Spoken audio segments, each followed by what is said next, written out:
And then the polar bear. Again, different show. Hello, everyone. Hi, everyone. Hello. Should probably give people a minute to jump on. So in the meantime, we'll do the housekeeping. So we're sorry there was like a week gap, but we wanted to do this one as a live since it's the mid-season, and lives are a little tougher to get everybody to all five of us together at a reasonable live stream time. So we have two sets of episodes to discuss this week. We're gonna first episodes 13 to 15 and then 16 to 18. So we figured what we would do to try to stay somewhat organized is to do our usual, to discuss the first three episodes and then break for some general chat with the live chat and everything, and then discuss the next set of episodes 16 to 18. So we'll see how that goes, I guess. So anything, did I miss anything, guys? No, that's pretty good. I think you got it all. All right, so it looks like people are still logging into the chat. Sure. But okay. All right, so what should we do? Should we make MJ go again first, as usual, or no? I think we should do like a little warm up before MJ goes, so I can find my notes. Maybe we should throw it to somebody who's not expecting it. Maybe we should like make Michael do it or something. Yeah, Mike. I'm just looking up what the first three episodes were because it's been so long. I can't remember which episode was which. Yeah, I actually did a little thing for the first time. I jotted just what each was about because it's been a while. The first one was Hearts and Minds. So this was where we saw the first flashback of Boone and Shannon. Yeah. And yes. Yes. What'd you think of that? What'd you think of that, MJ? There was a lot. Okay. So I started taking notes on my phone, and for some reason it's picking up with number 14, not episode 13. Let me just see if I have 13 on here. So you got superstitious notes? I think I did. Or did I not categorize that? Oh, okay. So I labeled episode 13, Damon Salvatore wakes up. Okay. So we have, God, I took a lot of notes. All right. I did. Okay. So Boone sees Saeed talking to Shannon and he gets very suspicious. So at this time in my brain, I'm thinking, there's something a little too jealousy. There's something a little too weird with Shannon and Boone. They're not. I'm thinking to myself, they're not biological. They're not. There's something going on. There's like some kind of psychological Oedipus complex or something like that. So he tells Saeed, he's like, you better stay away from Shannon. And we see the flashback where Shannon is in trouble with one of her yacht escapes or wherever she's at, and Boone's on the phone, and she's like, come get me. And he's like, where are you? Blah, blah, blah. So he comes to her rescue like a knight in shining armor. Let's see. Boone. Okay. And then we go back to where Boone or Locke tries to give Boone purpose. So I'm seeing a trend with Locke where he tries to bring something out in people, right? Whether it be, being more confident or having a role or a purpose. And he kind of does that with Boone. And he's like, all right, come on, let's go. And he reveals the hatch door to Boone. And he's like, this is our secret project. And you can't tell anybody about it. Let's see. I listed Hurley dietary issues. I don't know what that meant. He was confiding in Jack that he, yeah, was having trouble. Yes, that's it. Okay, Boone gets to Shannon. She plays it off a bit, but signals to Boone that she's been hit, and he backs off. Boone and Locke, the Michelangelo story. Gosh, can anybody fill in the blank with that? The Michelangelo story. Yeah. You can see Michelangelo could see David in the statue, but everybody thought he was nuts because it would take him so long to create the statue, right? Yeah, so it was something like Michelangelo's dad didn't want him to be an artist or something. So if he saw him carving the marble, he would reprimand him. So Michelangelo would just look at the marble and then at the last minute actually carve it. And so when Boone was asking Locke, like, what are we doing? Because he's just staring at the hatchet and nothing's happening. He tells him about Michelangelo and he's like, no, we're staring, but one day we'll get in. Pretty much. And then Locke knocks him out for whatever reason. Yeah. Right? Okay. Pretty much. He hog ties. It sounds so lovely, the idea of him bringing something out of people, but then he keeps knocking people out and tying them up and doing random things to people. That's the way you do it. You knock them out, tie them up. We will do that, don't we? But it worked. Okay. I do that as a teacher. That is true. Yeah. Okay. Locke made that. Okay, so Locke made the salve in the beginning, knowing that he was going to put it on Boone later, right? Because of the boo-boo that he got on his head from when he got knocked out. Shannon is Boone's stepsister, the big reveal, and we're like, yes, we know what's going on. Sawyer was at the police station. Did anybody pick up on that? It was kind of obvious. Yeah. One of those little things. Then we have. They do that more and more, don't they? I pick up on every single one. Yeah. No, I think you're supposed to. I think it's quite clear. Okay, so then Soon and Kate.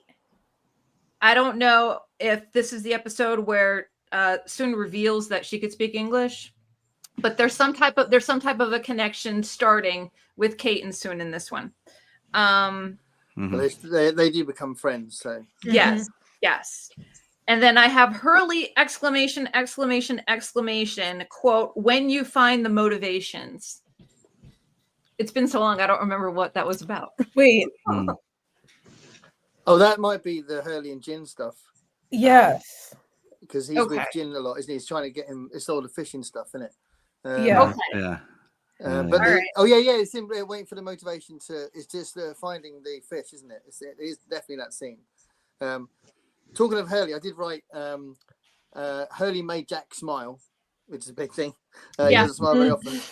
And then I added, "We love Hurley." Yeah. Because every scene Hurley is in is glorious.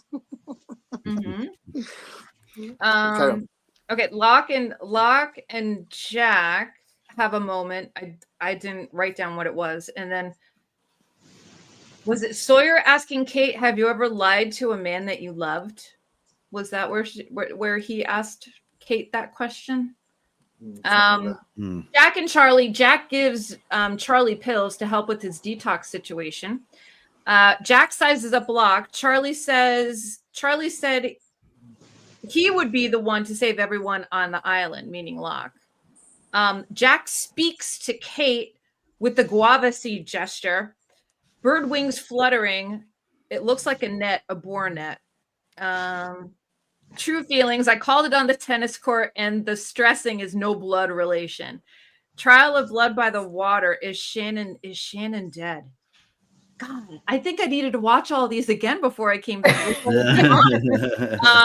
that it makes the viewer think that she's dead, doesn't it?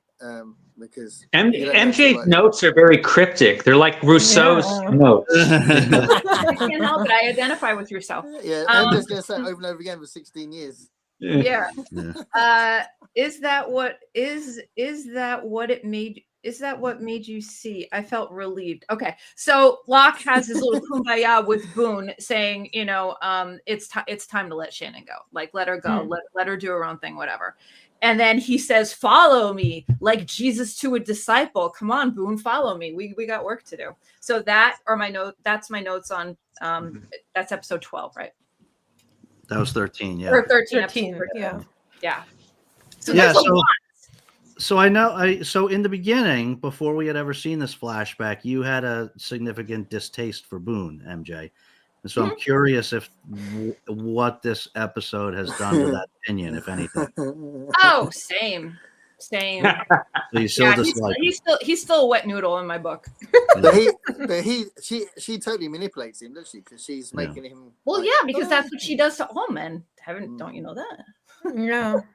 That's her MO. Mm. Yeah. Mhm. So,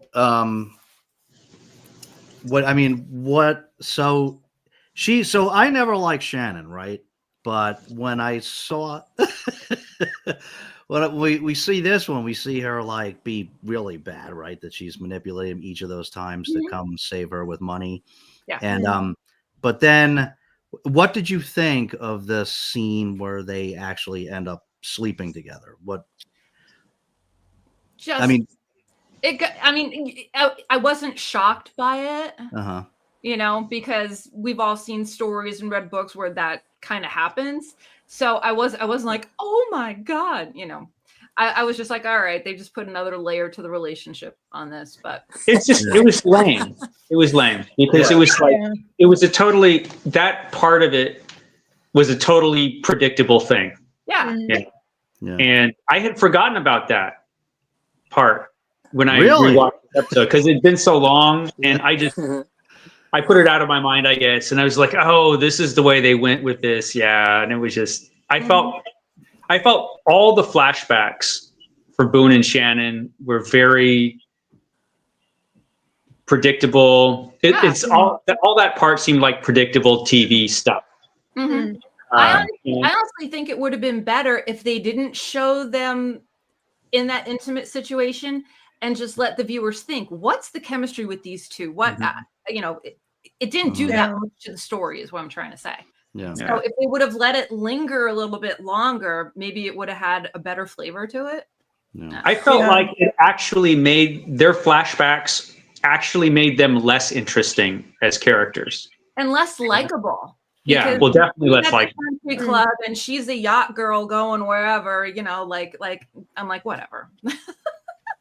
I mean, they did such a good job building their character on the island that it's pretty much implied. Like you Yeah, really that's didn't true. need the flashbacks. Yeah. Something I've been noticing, which I wouldn't have noticed at the time, because it's in retrospect to seeing her later. The actress who plays Shannon, because Shannon's such a two-dimensional character, you think that's two-dimensional acting.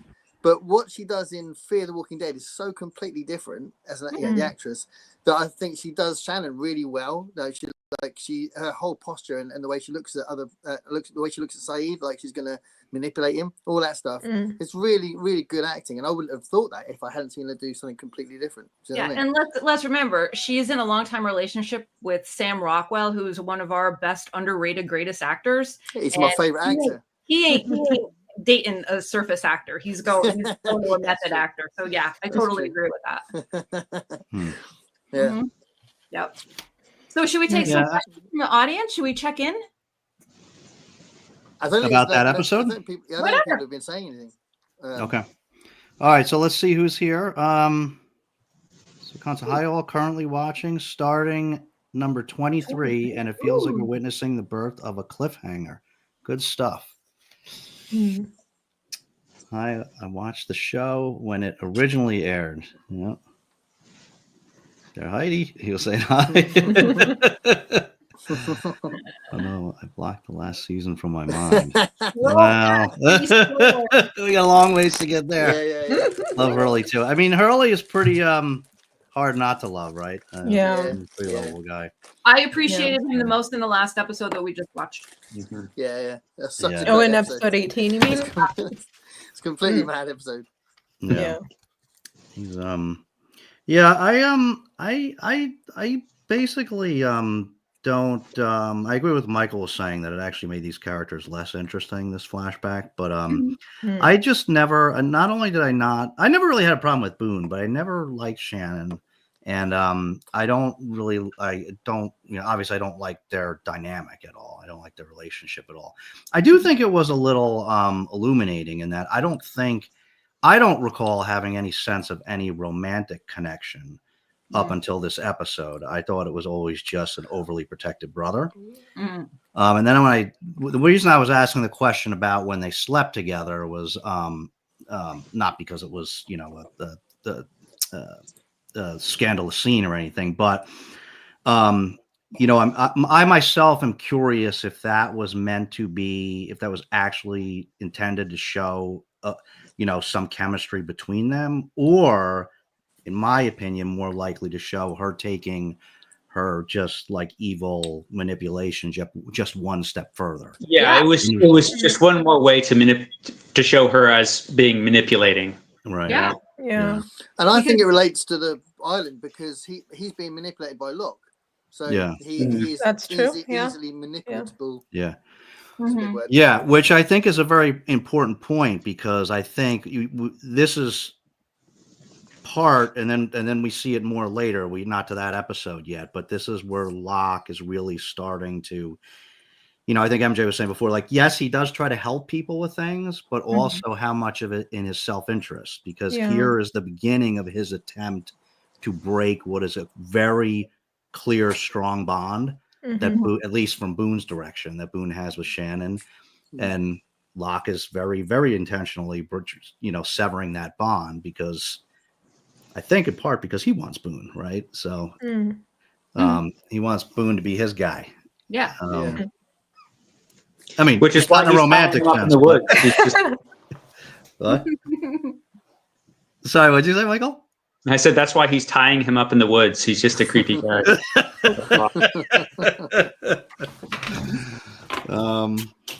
All right, Okay, and should we so go to, and 14. last thing, real quick with that, when he gave, who did he give I guess Saeed. He gave the Saeed. He gave the compass. Yeah. Yeah. And it didn't work. And so, again, is that because we're on a strange island Yeah. with those strange things? Yeah. Or did Boone know, or did Locke know he had a broken compass and is trying to cause misdirection? I believe in Oh. Hulu. I think there's some elemental forces, some magnetic stuff that we haven't seen. All right, so should Are we go good on with to 13? Yeah, I we think did- that's it was 13. cool. Go on to 14. Yeah. Special. Is that what wow. this is? This is the Michael one, Special. This is the Yeah. Michael Walt one. Yeah. Yeah. Isn't it? Yeah. Oh, all right. The one that riled you up. Yeah. All right, let me get my notes up. Episode 14. I think I actually. Oh, yeah, this one was pretty bad. Yeah. To me, this was I got you. Did you mean bad as in quality or bad as in? No, bad as an infuriating. Yeah. Yeah, he's Yeah. it's a very upsetting episode, I think. Yeah. because of what happens with the raft, or because of the backstory, the flashback backstory? The Walt's mom. flashbacks. Yeah. Yeah. Yeah. And Oh, his- man. and Yeah. Michael's helplessness because she's taking him away and he's like, "What are Yeah. you doing?" and all that. It's horrible. Yeah. I found this.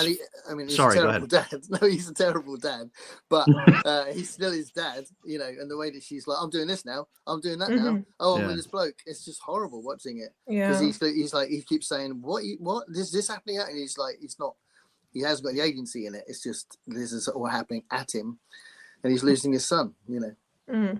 Right. It's horrible, awful. Yeah. Okay, so Although it did, go ahead. sorry. No, go But I ahead. was just saying that the episode completely redeemed Michael's dad, level, daditude, Yeah, I yeah. guess. Right. So Yeah. He's a bad dad, but it's because he doesn't know what he's doing, and he's Yeah. he's over worried about. He's got that stuff at the end when, the guy is like, I don't even want to be a dad. You be a dad now, and all that. That's massive. yeah. It's Yeah. such brilliant writing because he's just like, it's bad enough having your son taken away from you when someone wants to take it away, but he didn't even want to take his son away from him, and that's horrible. So Yeah. there's so many different layers of pain that Michael would have gone through. Well, the best part was when he's like, "No, he said you could have the dog."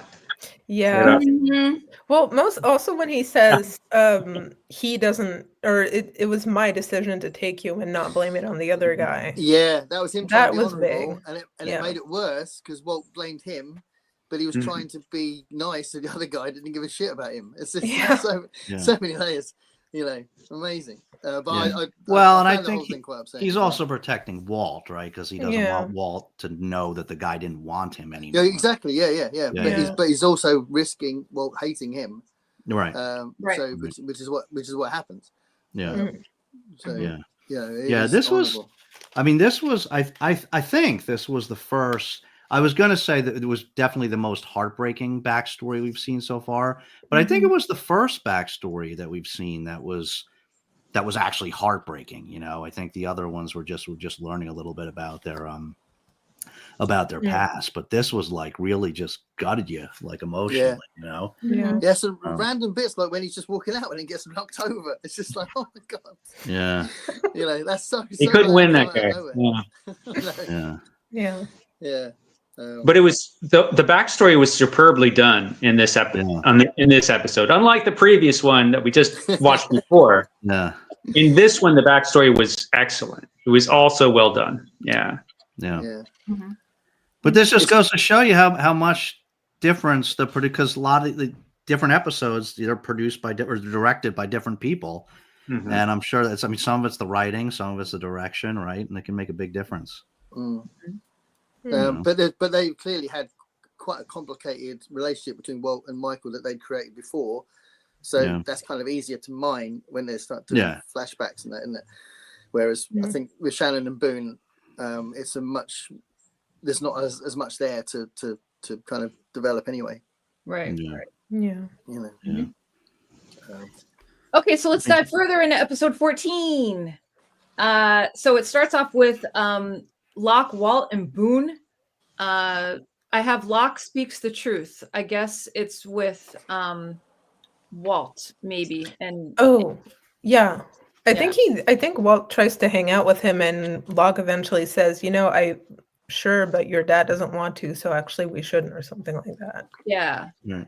And some then there's sense of responsibility. And then there's knife play involved, where they're throwing at the tree, and then all of a sudden there's something creepy that goes on when the kid throws the knife. He actually made it, but the dog reacted to whatever the force was. Did you catch that? No. Oh, I didn't catch that. No. Yeah, there was like an ominous hum, and then the dog is like, huh? And then he throws the knife and he hits it dead on. So I have uses the force of the island. Dog reacts. Walt makes it. Boone sticks up for Locke and gets. Oh, Boone sticks up for Locke and gets hit by car. Oh God. Boone putting up good boundaries with Shannon by saying no. Okay, something with Walt. Brian said Walt can make stuff happen. Oh, that's what it is. There's woo-woo with Walt. Walt can make he's woo-woo Walt. Yeah. There's something with it. And then the polar bear comes back. The polar bear from the comic book. Yeah, the CGI polar bear arrives on the scene in this episode. So bad. It's so bad. All right, go ahead. Go on. Can I go? No, go on. Well, I was going to say, because you mentioned the comic book, that moment when he throws the comic book in the fire is just like, no, what are you doing? I know. I'm like, so it just gets you, doesn't it? It's just like because Harold Perrineau is such a good actor, and Michael is sympathetic, but oh my God, you just want to throttle him, and he does that. It's just that's such a stupid thing to do. But it's because he's angry. And it's It's Green Lantern Flash Fast Friends #1. You don't throw that in the fire. Who does but that? it wasn't mint anymore, so who cares? I know. I said it. I love that. So MJ noticed the dog reaction. You noticed what edition it was of the Flash. Yeah. Come on now. All right. So then there was some lying to smooth the situation. Brian said you could have Vincent. There's a huge difference between being a dad and a father. I asked, "Where's Vincent?" We haven't seen him on the island in a while. Charlie struggling reading Claire's diary was hilarious. I could feel it. He's like I reckon he really enjoyed acting. That was really funny. It was comedic, but I could feel exactly what he was going through, right? All right, and then Claire comes out of the woods. And we're like, what? And that's how it ended. Wild.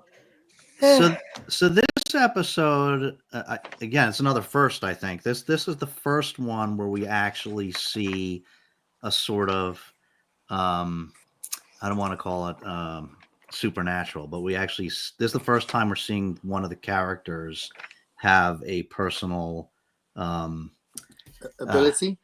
Yeah, well, I don't want to say but Well, this episode pretty much establishes that Walt is psychic or has some kind of power.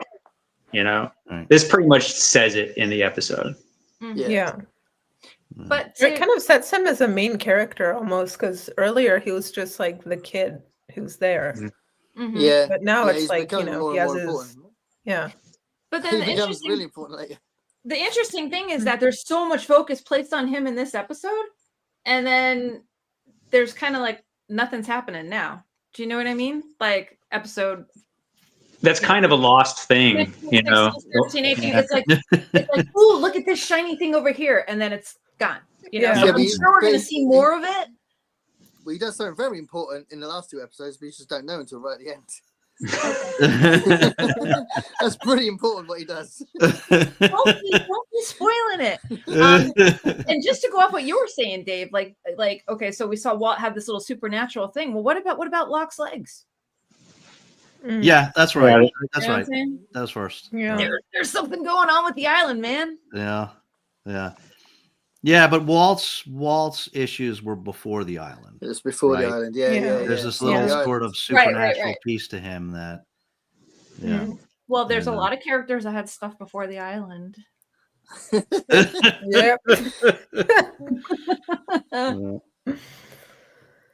All right. What else we got? Anything else we got about 14 or Are we good with 14? I'm Yeah, done with I think 14. we all thought it was a great episode, didn't we? Yeah, it was very Yeah. good. Yeah. Good. Very There emotional. was a lot of pulling on the heartstrings type moments. You know, there's a lot of backstory, a lot of you know, you feel what Walt's going through. You feel the tug of going between, 2 different families, and we kind of really didn't see that in any other characters yet. Well, besides Jack and his dad, there was a lot of that too. Yeah. You know. Okay, so then episode 15, we've got Homecoming. All right, let's see. Episode 15. Who's the backstory on this one? I've forgotten because I haven't got any notes on 15. It's Charlie. It's another Charlie one. Okay, so yeah. Claire's Yeah. back, and she doesn't remember a blessed thing. No memory. She settles in and has been missing she's been missing for almost a month. They reveal that it's more than 3 weeks. And then it comes back and Boone says it's almost 2 weeks. So is there a different perception in time?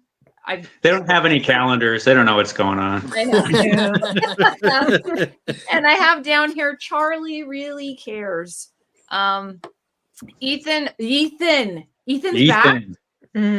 God, Ethan with the slingshot. And he makes threats to kill one person every single day.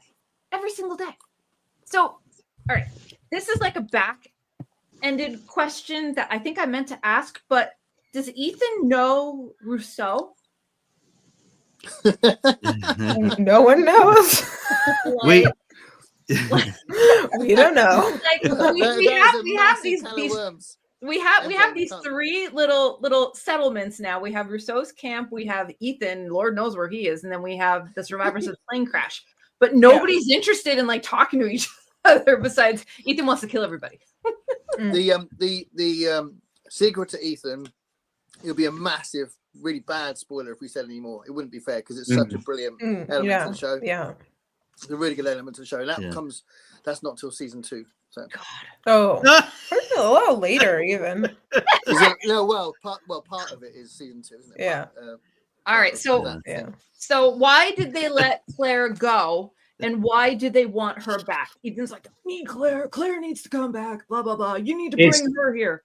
It's dimly possible that will be explained in the future. Maybe. I'm a frustrated viewer right now. Okay. Yeah, that was what it was like watching Lost first time.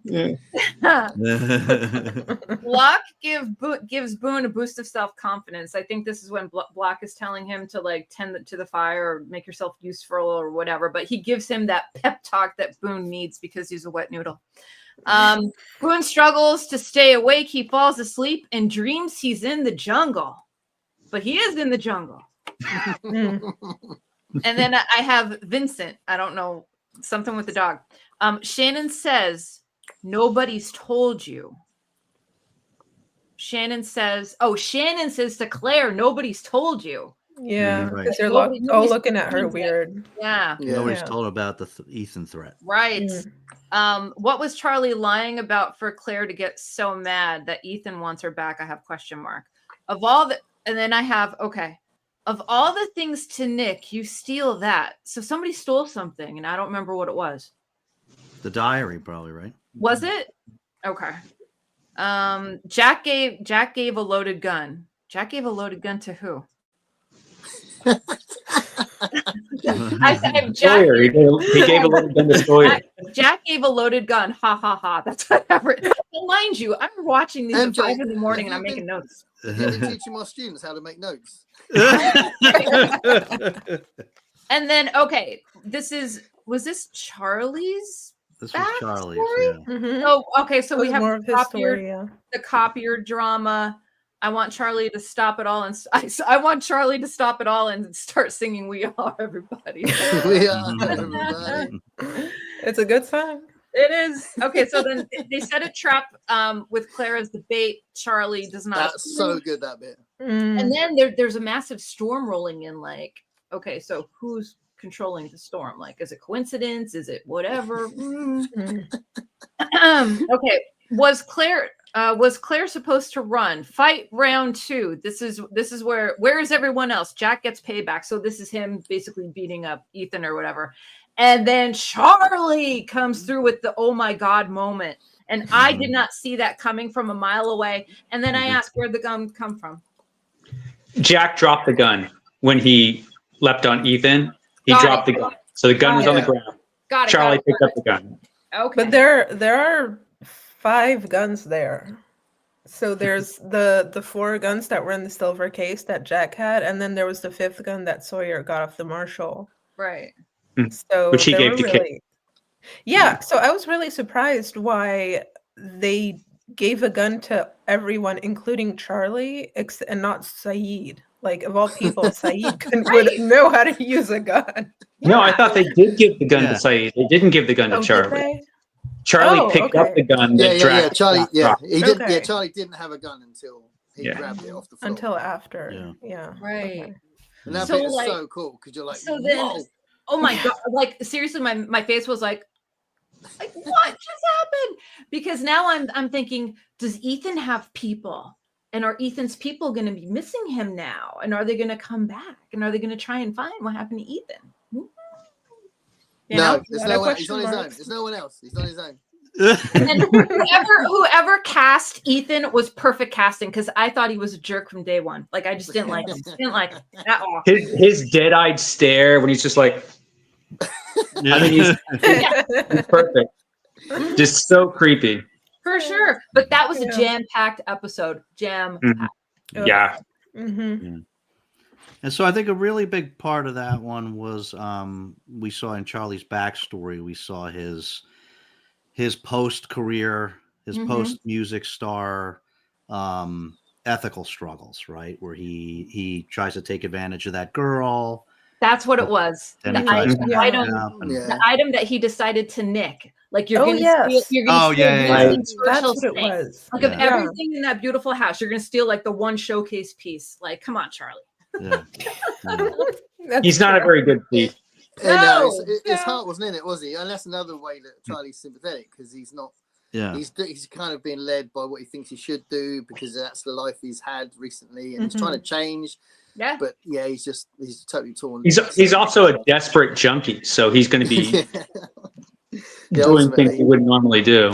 Yeah. Yeah. His motivations are not positive. Yeah. Yeah. Okay. And Yeah, then at and- the end of the episode, Claire remembers the peanut butter. Yes. Yeah. Yes, the Yeah. imaginary Sweetest peanut moment. butter. Mhm. Yeah. It's a Yep. sweet moment. Yeah. Yeah. But Good yeah, way these to are close cool. out I the think. episode. Sorry. Good. Oh, sorry. I was just saying it's a good way to close out the episode. Yeah. Yeah. Now, was this like the mid-season finale? Was it this episode, and then they had a break?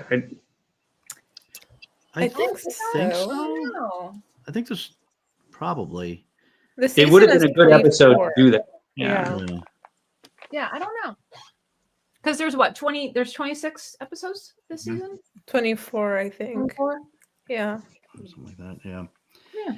Yeah, but I think it's neat now that we've had a couple of these repeat flashbacks.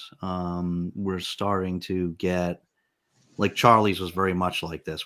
I mean, a common thread that we see in these characters as we watch them evolve is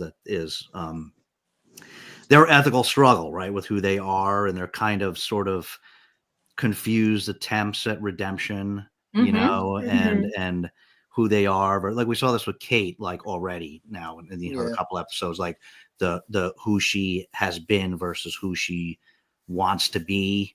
And I think we saw that now in Charlie with his second flashback. And we you see know, it with like- Jin as well later, don't we? Mhm. Yeah, right, Yeah. right. Anyway, Yeah, because that's you were saying, Gareth, like his heart wasn't in it, right? He's like, all right, I have to do it because Mhm. otherwise I'm not going to get that fix that I still need. But he didn't want to, right? He said he wanted to, like when she was pinning him at the end, just why did you do it? The girl that he tried to dupe. She's, why did you do it? He's like, why did you even take the job? And Yeah. he's like, because I forget exactly what he said, but he basically said, because I I want to be respectable. Yes, he wanted to be Yeah. respectable. That's what it was. Yeah. he wanted to change his life, but he just couldn't. Yeah. Yeah. Mhm. But yeah. All right, let's see. We got should I check Yeah, check in the comments. I got the comments. we don't have too many more comments here. MJ dog reaction is a very bad sign. Correct. True. Correct. That is true. Helen Checkley from the UK. Hello, Helen. Hi, Helen. Hi. Hello. What part of the UK? You know what I mean? I was going to say actually that there's fireworks going off at the moment. In the last couple of hours, I've had fireworks. So it's only Ooh. November the 2nd, but it's usually the week of November the 5th. It's never on November the 5th. Mhm. It's usually the week, all week we get fireworks. So Mhm. Ralph's all right with it, but when they were younger, they used to hate it, and the cat used to hate it as well. But yeah, so now you might still hear a huge bang, and don't worry, nothing exploded. It's just fireworks. It's just Guy Fawkes, you know. Yeah.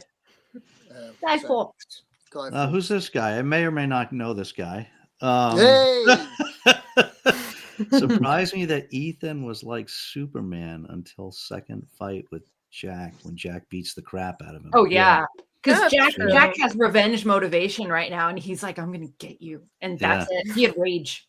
It was interesting how much better he did the second time around. Yeah. Yeah. He didn't want to get his ass kicked again. Well, Probably- he yeah, was not in more front of his confident too friends. because had like 4 other people there. So Yeah. Yeah. And Well, obviously yeah, he time has can't gone be on as seen well. getting beat up in front of Sawyer. yeah. True. I True. think- but his anger, True. for that frustration of that fear of Ethan being around for a few, for however long it was, a few days or whatever, or maybe a couple of weeks. But do you know what I mean? That would have built up as well. So I think that adds to it. Yeah, and I mean they had just killed Ethan had just killed who was it? Steve or Scott? Yeah, the guy with no lines. Yeah. The red shirt. The red shirt was killed. Yeah. I can't even remember which one it was Me now. neither. Hurley was like, no, dude. He's like, Steve. And Hurley's like, no, dude, I know, that was Scott. Or Yeah, whichever. Hurley would be annoyed with us not remembering who it was. Yeah. How disrespectful. Sorry, Hurley. Sorry, Hurley. So did you write that, Dave? I'm confused. Or is there someone else? With That's your my name? dad. That's my dad. Oh wow, your dad's got. So you're like Dave Jr. Yeah. So does that mean if one of your daughters was a son, you would have called him Dave? Oh, that's a long, complicated history of that stuff in my family. People having the same names. Dave Jr. Anyway, carry on. Sorry. Yes, no, he like my dad's funny. My dad he's very into he's been watching the episodes, then he watches our show, and then he Ooh. watches them again. So he's really devoted. That's to this. awesome. That's Well, the proper way to do it. Yeah, that's how they should have done it originally, isn't it? Am I going to meet David Eldridge? Am I going to meet him? No, he doesn't live up here anymore. But hey, Anyway, We can FaceTime him if you like. Yeah, my dad, he was as an aside, MJ, he was having issues with he thought you were giving Jack too much of a pass in terms of his dynamic with Kate.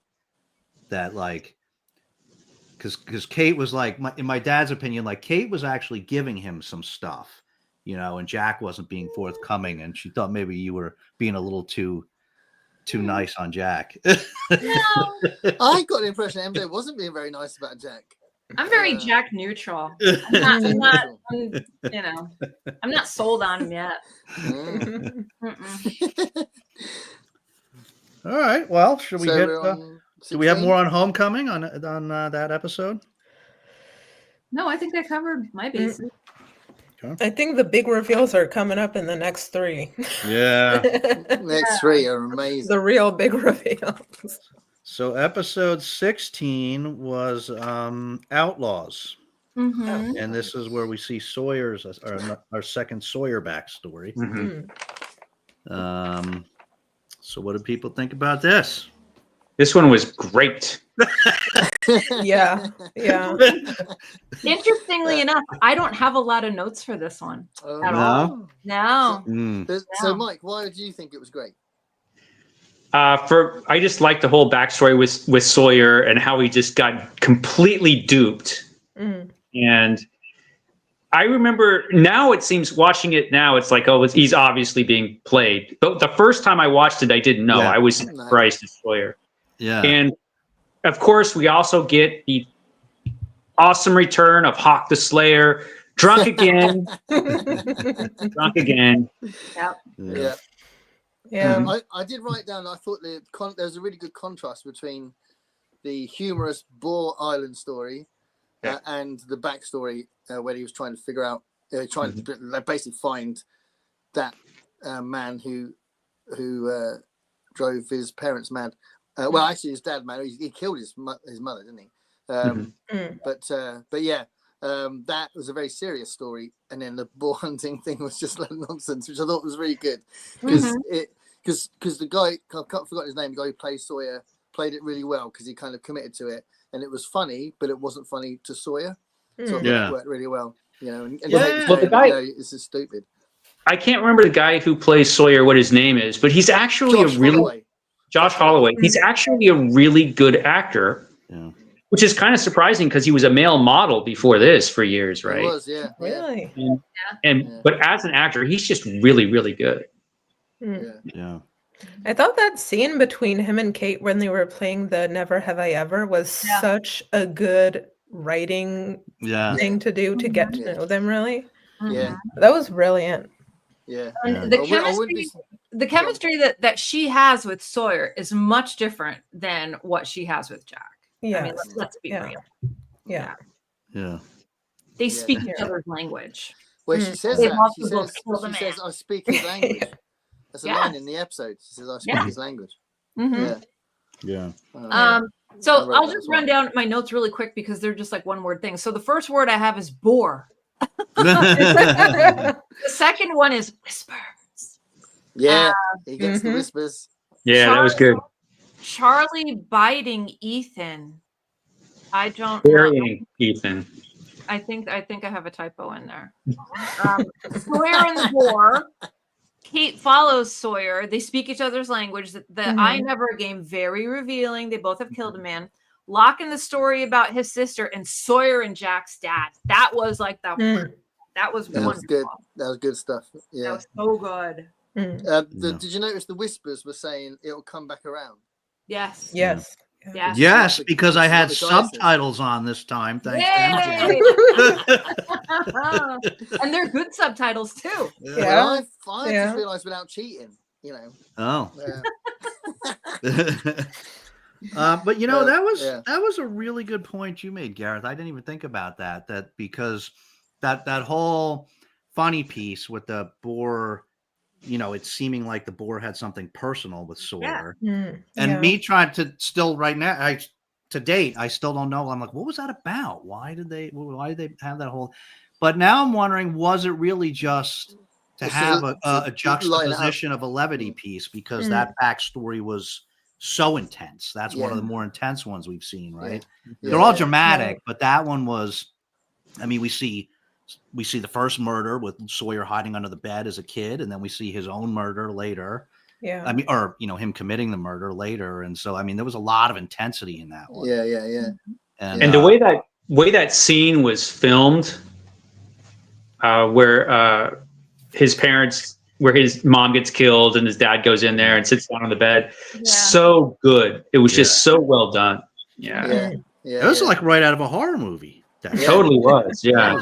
Definitely. That was scary. Yeah. I do think the Boar story also put Kate and Sawyer together for those scenes. I think that's another reason why they did it. But yeah, I mean, I think a lot of it was tone. I think. Yeah. Can I just say I've noticed something with Saeed. So he said to Charlie, he gave him a pep talk, and he said, "You're not alone." And it's kind of interesting. In previous episodes, he came back from Russo and said, "We're not alone," and both of them are totally different connotations. Because the "We're not alone" was the island's screwed up, and "You're not alone" was a happy, positive thing, saying we're here to support you. Yeah. That's true. Yeah. I thought that was funny. Yeah. One thing I really liked about this episode is actually was finally able to put into words why I like Sawyer so much. And it goes back to, I think, a writing decision that was made because when the characters are introduced for the first time, they're likable. Like the writers want you to like them, and then over time you discover that they're flawed. But with Sawyer, it's the exact opposite. Because on day one, second one, he's the bad guy.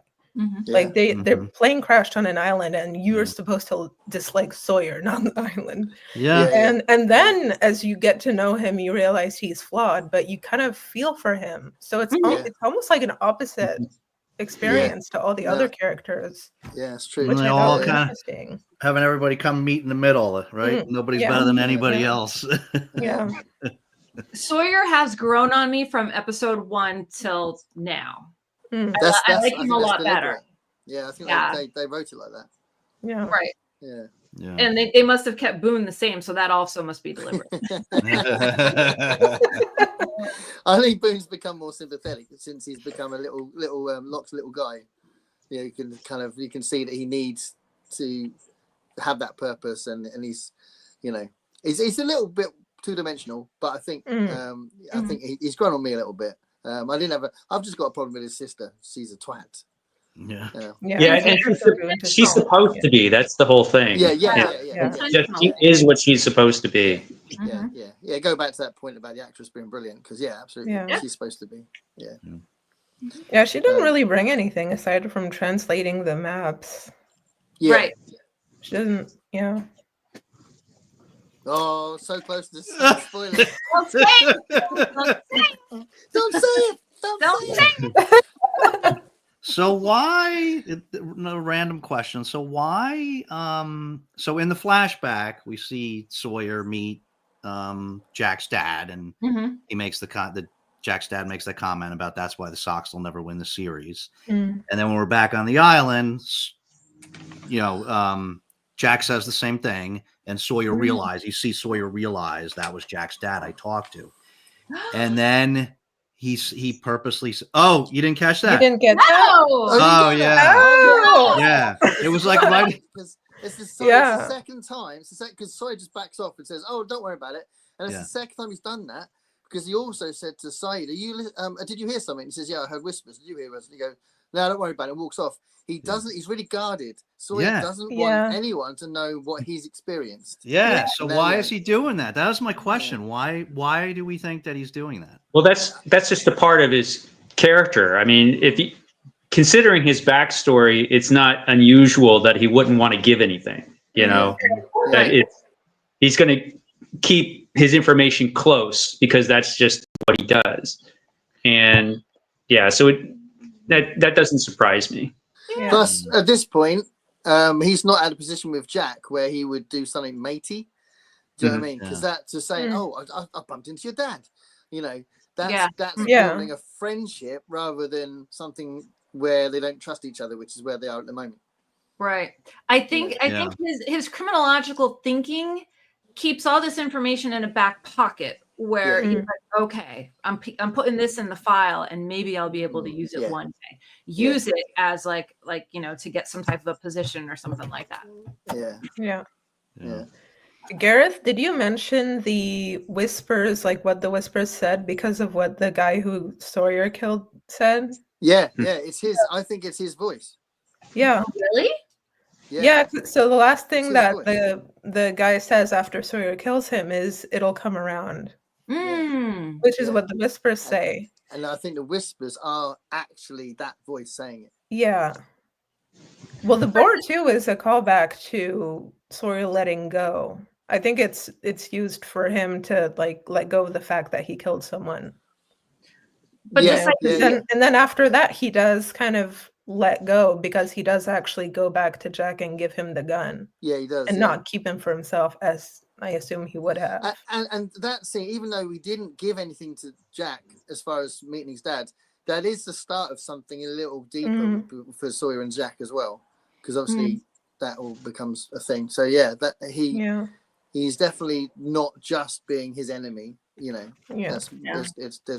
there's a bridge being built. When Saeed is in the jungle, does he hear the same whisper that it'll come back around again? No, I think it was inaudible. I remember it was whispers inaudible or something like that. It's harder to understand. I didn't get the words in that one, but I definitely got the Sawyer bit, and also because I watched it twice actually, and I thought it was his voice. I don't think it was the island creating that. It was actually that voice, which I think is very interesting. Yeah. Mystery continues with the island. They become so desperate for meat. So I shot that boar and brought it back. It would have boosted his stock. Yeah, I suppose it would. For sure.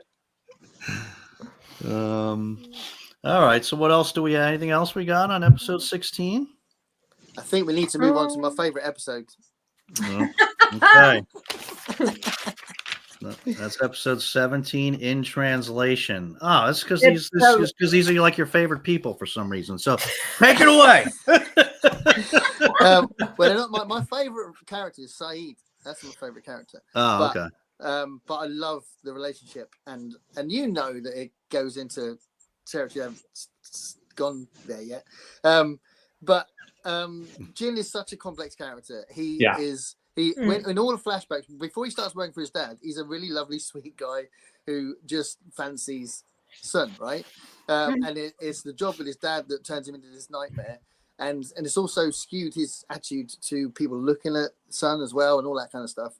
So he wants to be just normal again on the island, but then he flares up if he feels like someone's looking at Sun or something like that. But again, it's because they're trying to mend their relationship because it's clearly damaged, but they're not mending it very well. And there's so many elements, there's so many moments of like, oh my god, in this episode, and a lot of that's down to those two. But the raft stuff is phenomenal, and the last bit of the episode is fantastic. There's so many ways that this is such a cracking episode. And even I don't know if we'll get to the raft bit in a minute, but there's so many bits like when Jin is listening to them arguing when they all think that he's burnt the raft, and when you're hearing it from his point of view, and the words are really like sound like they're backwards. We'll work that because he won't be able to understand it. It's brilliant. That's really subtle. That's good. And that beautiful scene where he goes to his dad and he cries and says, "I was ashamed of you," because he realizes he shouldn't have been ashamed of him, and he turned into this sort of monster because he was working for a monster, and he realized that he should have appreciated his dad more. And that's brilliant. And that's just before he leaves for the plane. He's got this new attitude, and he realizes he did all these mistakes, and all that stuff is just in half an episode because half of it's not flashbacks. I think it's so well done. So, and Walt's face when Michael's hitting Jin is brilliant. When so I watched it again. I watched this one twice. And when Walt's hitting Michael, when Michael's hitting Walt, when Michael's hitting Jin, it goes to Walt's face, and he's like that, and it's because he knows that he's causing that, and it's just like it's brilliant. All that little bits like that, Yeah. And I thought I'd forgotten that I thought it was Locke that had done it because he was manipulating people again. Did you all think it was Locke?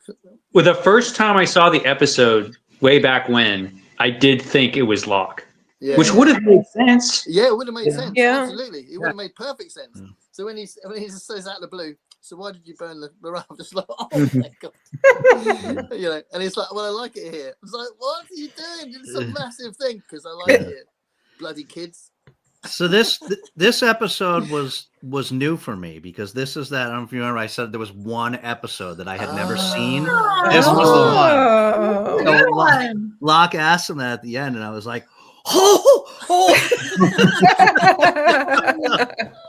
I didn't notice Walt's face when he was kicking the crap out of him. Yeah, because I didn't know yet. This is a good one not to know what's going to happen. Yeah. That moment she says, "Leave him alone," and then the whole place is going, "What?" And then it's like, his son has just made this enormous reveal because he's worried that he's going to get beaten out. It's so brilliant, so brilliant. And then and then Hurley says, "Didn't see that coming." Yeah. Classic Hurley. Yeah. Brilliant. Absolutely brilliant. Yeah. And he's very different. Daniel Day Kim, who plays Gene, is very different when he's sweet and lovely and like before it all happened. He's acting it really well because it really affected him and turned into this sort of machine, and you can see that the first time he does it to protect the man because he's going to kill him. The other guy's going to kill him. So he's not doing it out of maliciousness or wanting to be that person. He did it first to save someone, and then it just gets worse and worse, isn't it? And so it's well written because you believe that this thing can happen, Yeah. Which is the same thing that Sun then does to Mike. She goes and slaps Michael in the face, and you're like, "What the heck?" Slap her around the world. Did it to protect him. Yeah. He's like that face, Michael's face when she does it. He's like, "What am I even doing to get involved in this?" He's almost opposite to think, "Stop you lot. You're a bunch of lunatics." Michael has the worst time with women, man. For sure. Yeah. You have any thoughts about that, MJ? About the dynamic between Michael and Sun? So I have listed beach scene. And I have, quote, "I know he's an asshole. I don't need you getting involved." The slap heard around the world. Hurley with the golf, the raft on fire. Hurley spotted on TV that he was there. Yeah. Oh, and then was this Locke? Everyone gets a new life. Yeah, he said that. Yeah. He said, Yeah, that. maybe it's time you start yours now. Ooh, yeah, giving them the whatever with Saeed. Because he's the only one that could say that because he's got his legs back. So that no one knows that except him. But he does feel like he's got a new life on the island, which is why we thought he burned the raft, didn't we? Yeah, because he's also. Yeah, sorry. Go ahead. No, I was going to say because he just sees the island as a positive thing. Yeah. But go on. I was just going to say it's another step in his solidifying that divorce between Boone and Shannon. He's doing it from both ends to try to separate them, Because of the hatch. Yeah. It might be because of the hatch, right? That's the thing, right? Is he doing it because he's trying to do what's good for them, or because he wants because he needs it to he be wants that way. Boone separated for himself. Yeah. It's all because of his weird hatch obsession. Yeah. Yeah. It's so funny when people see them. What are you guys doing in the jungle, anyways? Like, aren't you guys always together anymore? They're not selling them, are they? Yeah, and I guess we don't. There hasn't been any indication from Locke yet about why they have to keep it secret, right? No. Well, I think he's keeping it secret because, again, all the way through the series so far, he's manipulated people. Right. So I think he wants to know what it is first, and then he'll decide what he's going to do with it. Yeah. Rather than having everyone there, so that everyone can decide what they want to do with it. He wants to decide what they can do. Yeah. From then on. Yeah. There's power plays going on with mostly with Jack and Jack's accidental. Everyone's made him a leader, but Locke is definitely making a power play all the time. So. Yeah, because Locke thinks he's the chosen one. He's the one with the destiny. He was meant to find this thing. He's meant to find out what's inside, and whatever is inside, he's meant to take control over it because, he's the one. He's on the hero's journey. Yeah. Yeah. In his mind, that's what's going on. This is his walkabout. Right? Yeah. This is his He got it after all. Yeah. I did write for this episode. There's more goo goo gaga between Saeed and Shannon. Yeah. Yeah. It's, I wish their relationship had more substance to it. Yeah. I think it's one of the Then he just likes her because she's hot. That's pretty much it's it, just right? very lustful, really. Yeah. And the energy between them, Mm. like, it's awkward. Yeah. It's like Sawyer and Kate, you get that energy exchange, but with these two, it's they have nothing. There's a little I think it's a mix of Shannon being quite two-dimensional, but also the actor that's playing Saeed, I think he's amazing, but I don't think he's particularly good at being flirty. Mm-hmm. No, he's really bad. So I don't think that's in Saeed's character. Yeah, so it is a bit out of nowhere. It does stick out as a bit of an odd thing. Yeah, it is. Yeah, it's weird too because he told Rousseau about Nadia, the woman he loved. And so it's weird that he's just having this kind of lustful thing when supposedly he's longing for this woman whose picture he's carrying around everywhere. Mm-hmm. Yeah. And he actually had chemistry with Nadia, where here there's just nothing. Yeah. It's just this feels like, well, let's put these two together because it's kind of convenient to have these two. Yeah, and he was nasty to her in the beginning. Like he asked for her help, and then because she wasn't doing it well enough, then he was like nasty to her. Yeah, and she's just nasty generally. Bonding over their nastiness. Yeah. So Constance says the slap was a great way to end the Macho Man tension. Leave it to a woman.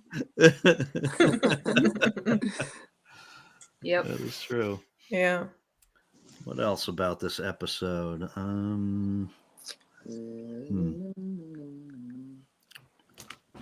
It's your favorite episode, Garrett. You got nothing else on this one? I love it. We've said a lot. Oh, I was going to say about that at the ending. Come on, the ending is amazing. So Hurley's walking down the beach with Damien Rice playing, and then his battery runs out. Yeah. The batteries, comes out of nowhere. That was hilarious. It just suddenly stops, and I remember this time I was doing something else, and it stops. Like, what's happened?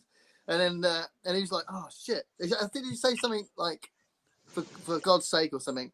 And it's so good because that's a reminder they're on an island, and not everything's going to last forever. Yeah. And so it's playing with the idea that they like putting music at the end of episodes, which is influential on other shows because like Walking Dead does that tons and all that.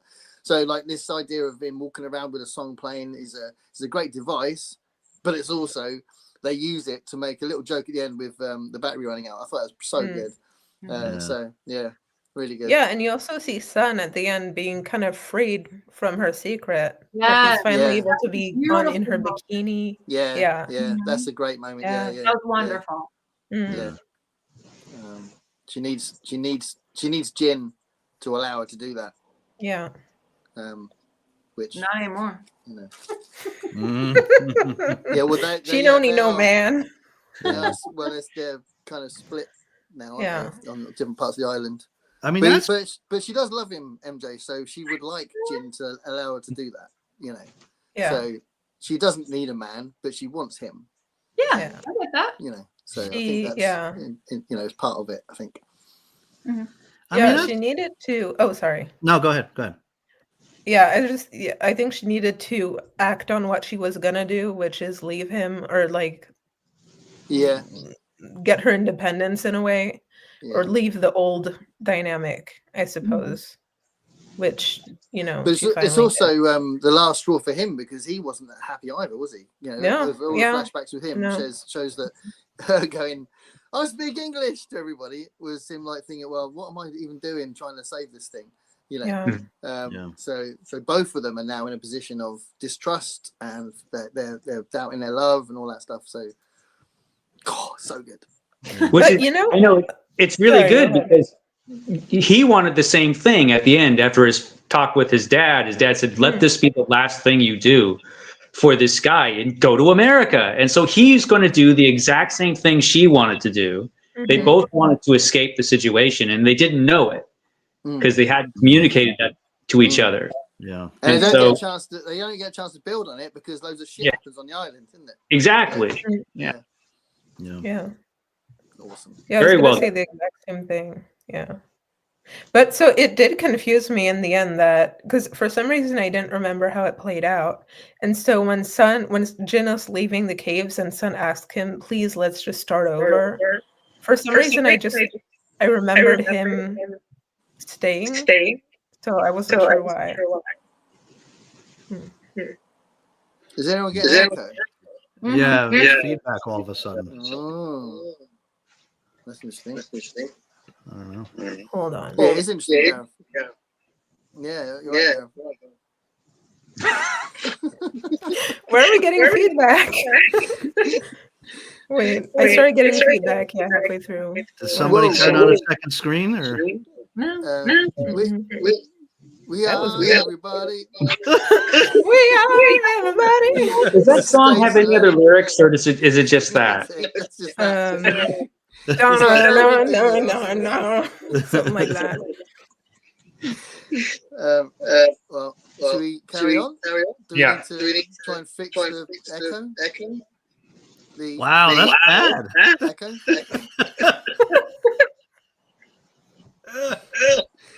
Wow. Hold on. So the echo is because someone would push the mics for the wrong sound output, right? Nothing changed. The echo so bad, I don't know what Celeste is saying. Yeah. I got that bit. We all have the same echo. That's weird. That's weird. This is weird. It's fine for Lost now. happenings. No one's done anything, have they? Mm-mm. They've got the Walt headphone. must be in the area.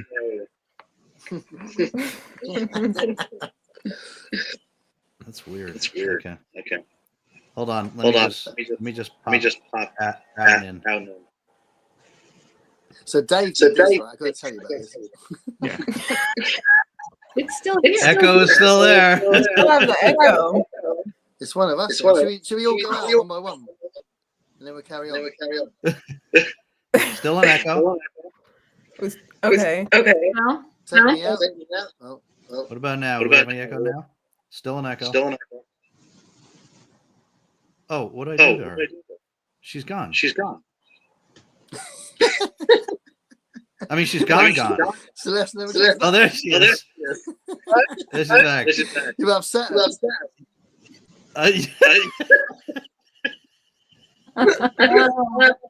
This is kind of fun, actually. It wasn't me. It's like a game of whack-a-mole. Oh. How's it go now? Oh, the echo's gone. Oh. It's Michael. Michael. Okay, is the echo back now? No, it's gone. No, now it's gone.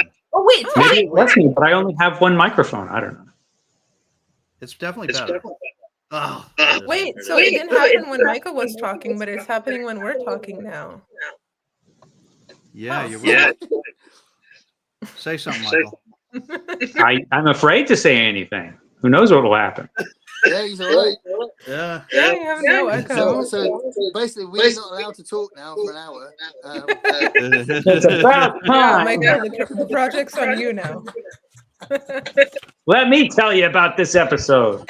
All right, episode 18 numbers. Go, Michael.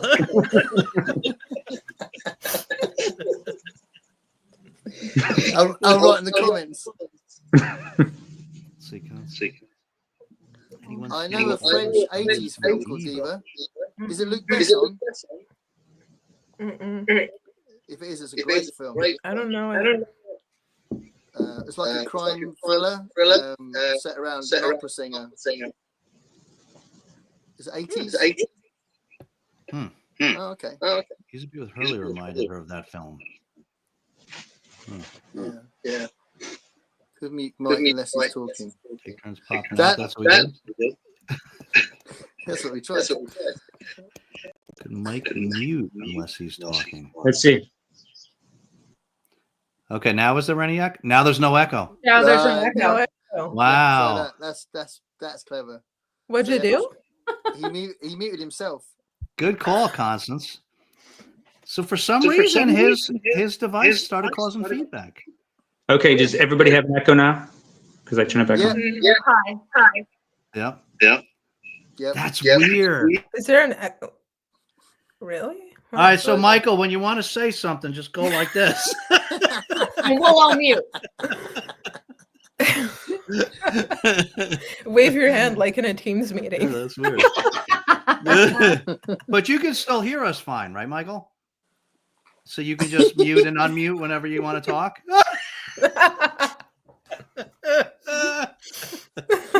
This is bizarre development. The show is bizarre. It fits. Yeah. All right, so should we do 18? Let's Yeah. do it. Numbers? Should we let Mike start it and then we'll shut up for a minute and then Mike. Echo. No. No? You okay? This is all very strange. Go for it. Okay. So this episode is one of those episodes that I really remember from watching it the first time. And I think it's one of the most memorable episodes of the whole series, really. It's great. Hurley's very unexpected backstory and the introduction of the numbers, which, I guess continues through the whole series, right? The importance of the numbers. And I think eventually there is an explanation of the numbers, but I don't remember that as far as what they are and why they are the way they are. Yeah, it was a great episode. I'll shut up now so you can talk.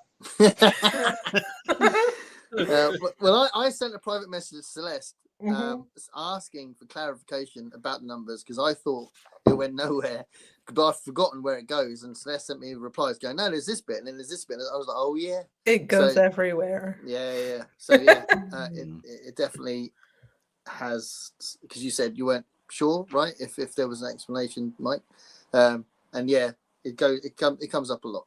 I mean, I remember it came up a lot.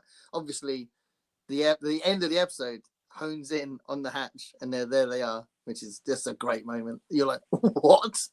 But yeah, the cursed numbers. So MJ, now that you know what the numbers are, now you recall where you've seen some of them In the past? so far.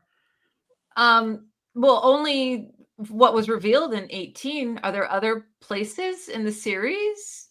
Are there other episodes where the numbers? So I'll give you a hint. So the numbers are 4, 8, 15, bingo, 16, 23, 42.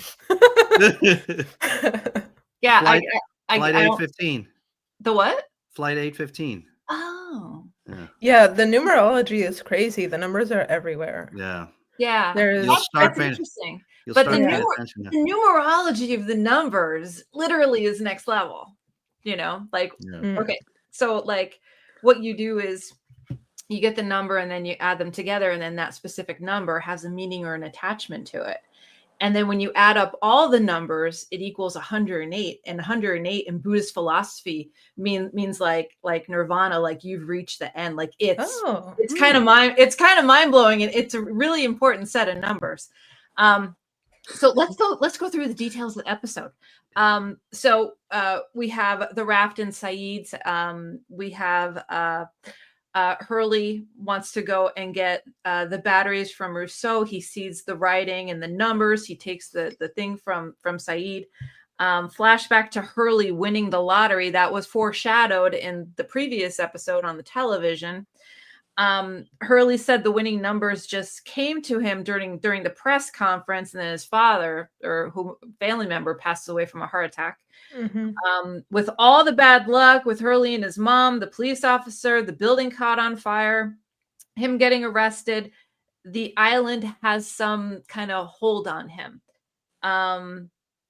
Your mom thinks it's a curse. Is it a curse? And then we find out that Hurley is the major shareholder in the cardboard box company where Locke works, which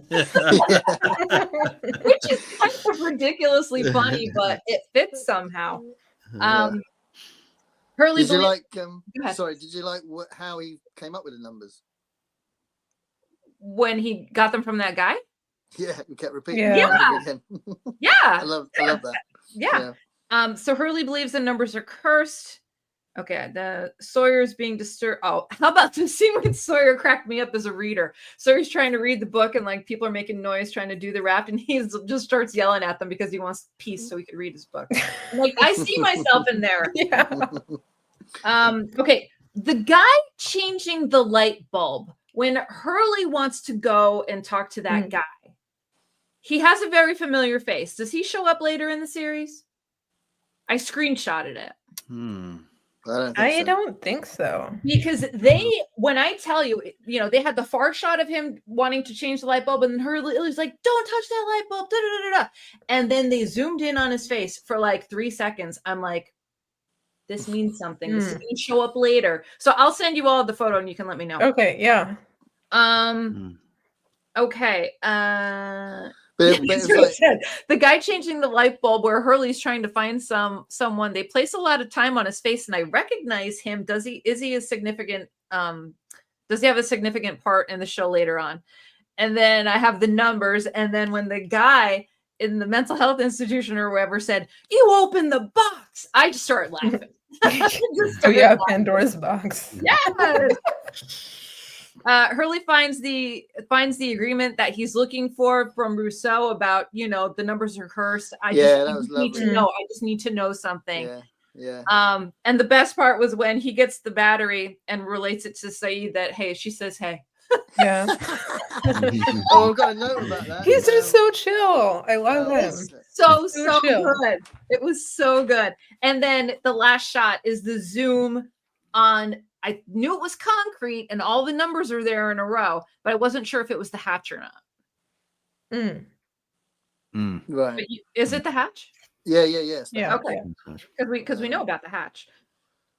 So let me just quick tell you guys like the numerology for the thing. Okay. So number 4 in numerology means stability.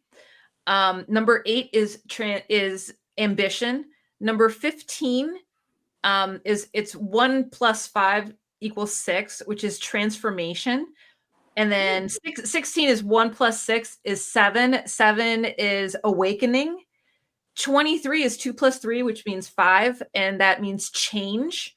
42 is 4 + 2 is 6, and that means harmony. And then when you add them all up, you get 108, which is tied to Buddhism, Hinduism, and astrology. And it's just like one of the perfect numbers ever. Like a mala bead, a mala chain has 108 beads that you meditate with. It's wild. And that was done. It's probably deliberate. Absolutely. Yeah, the 108 bit. Absolutely. Yeah.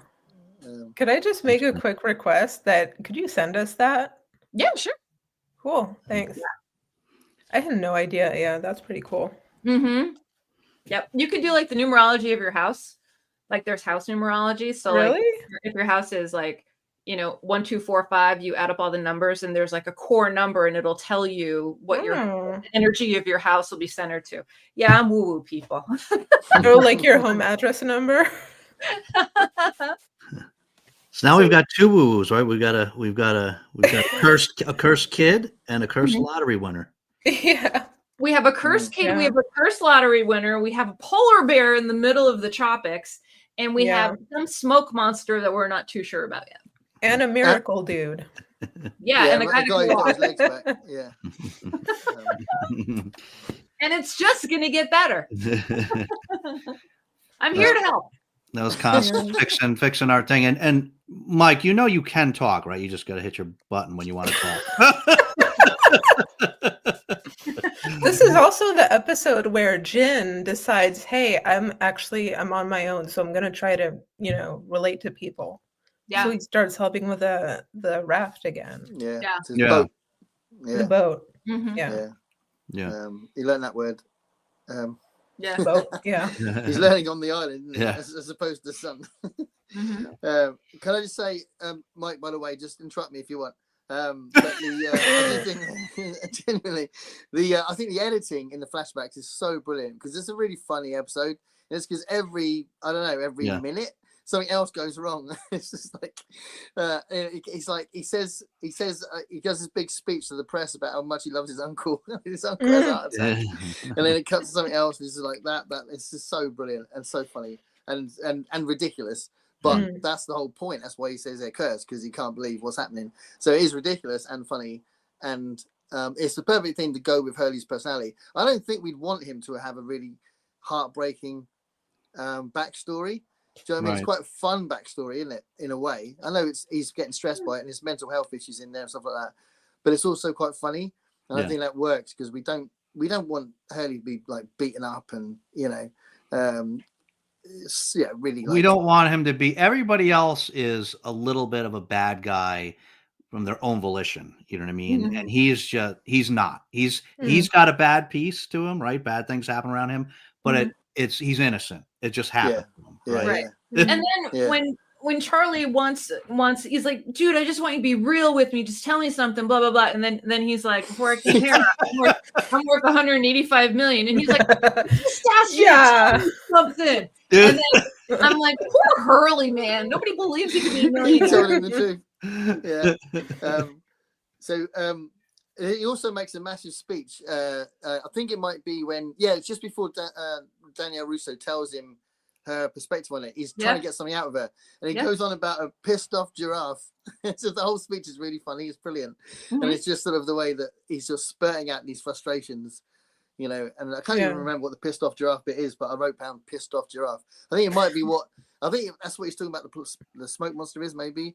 But he's just ranting about how annoyed he is about the island. I just want this. Tell me this, Right. Brilliant. And the fact that no one is looking for them. Yeah. Harsh truth. Yeah. And then those numbers are what Danielle, the team that she came with, that she shipwrecked on the island. It was those numbers were coordinates that they used. That's wild. So, Yeah. So cool. And that was what drew her team to the island. Yeah. Does anybody ever play those numbers in the lottery? I bet loads of people did. I'm sure. It's one of those ones like if you won, it would be useless because there'd be so many. You'd have so many co-winners. You'd end up with like $20. I wrote down Jack's face when she says, "Hey." It's like he's smiling and shaking his head. But it's like he's like, you can't believe the craziness of it. Brilliant. And the fact that nobody expected much from Hurley, did they? No. They're chasing after him to protect him because they think he's going to kill himself, isn't it? And actually, he found her and he had a conversation with her. Right.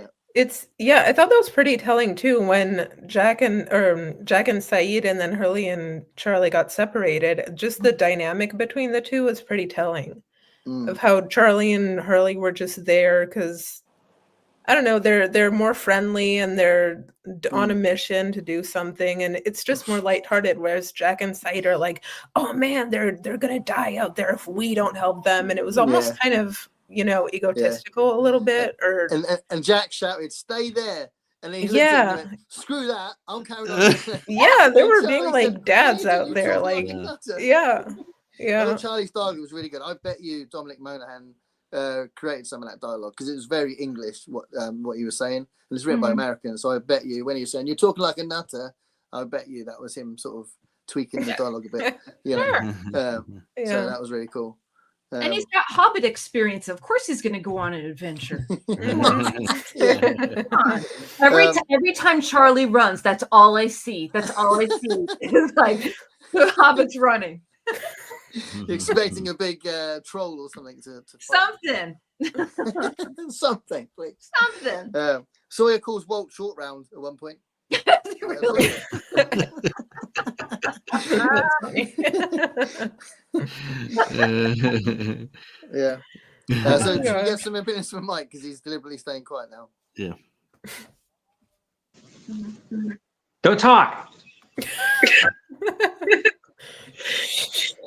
No, this episode was great. I love the Hurley business, and this is the last episode we're talking about, right? This is. I did think after watching all of these episodes, and we're at this point in the season, we've got like 5 episodes left or something. I think at this point, 4 or 5. Yeah. Something like that. Something like that, yeah. And watching this, and before I started watching the show, I was thinking back about the first season. I couldn't remember much about the first season. But the surprising thing is that I guess in my memories of thinking about Lost, all of the memorable things are kind of compressed, right? So I don't remember when things happen. Yeah. And for this to be this far into the series, into this first season, and we still don't know anything. And that surprises me because there's so much mythology in this show that is about the island. So much specific mythology about the island and different characters and all this stuff that's kind of complex. At this point, we know nothing. Yeah. We don't know any of that. And that surprised me. Is surprising me on the rewatch. We're getting a lot of backstory information about the characters, but about the island and everything that's going on the island. At this point in the show, we know nothing. And that surprises me because looking back on it, all of that stuff is stuff that I remember. And I just assumed that a lot of that happened, I guess, earlier than it did. That's why when this. Sorry.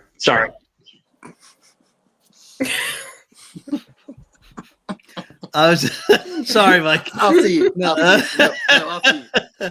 I was just gonna say that that's why when we get to the end of the season, which I won't say anything about, MJ, but that's why when we get to the end of the season and we had to wait a whole summer to see the next one, that's why it was so infuriating. Yeah. But it's interesting. I mean, I don't think it's a spoilery thing to say that because it's kind of bouncing off what Mike said. There's 2 main characters that are not in it yet and aren't going to be in it for a while.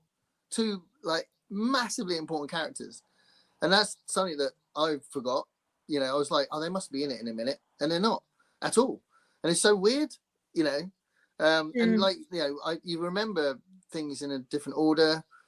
And when I watched it with Louis the second time, so this is my 3rd time. When I watched it the second time, I was thinking, oh, in a minute you're going to get blah blah blah in my head. I didn't, you know, and it didn't happen. And I was like, well, in season 3 this happens, doesn't it? And then no, that would have been season 4. And I'm like, what?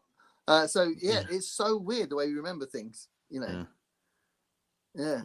And there's loads to come, so much to come. Go ahead, finish, Mike. Finish your thought. No, that was my thought. That we're at this point in the show, and we still know absolutely nothing, and that's weird because there's a lot to know. You know, this is a show with, I mean, as far as the island is concerned, and what goes on the island, and the history of the island, and all of the weird stuff, and all of the other characters, which Gareth just said, there is a character I keep expecting to show up any minute because he's like a main character, like one of your favorite characters, I would think, and not on the show. And it's like, what? And yeah, it's just like, and I'm wondering when they were originally creating the show and going through this first season, they probably didn't know anything, and they were probably making it all up as they went along. Because at this point, I would expect more information about what's going on the island instead of just like Ethan, you know. And we still don't know what happened when Claire got kidnapped. You know, we still don't know that. So this show's taking its time as far as all of that goes, and that's interesting. And I can't remember what happens for the rest of the season, really. I remember a couple things, but I think those things are in the last episode. You I remember the finale.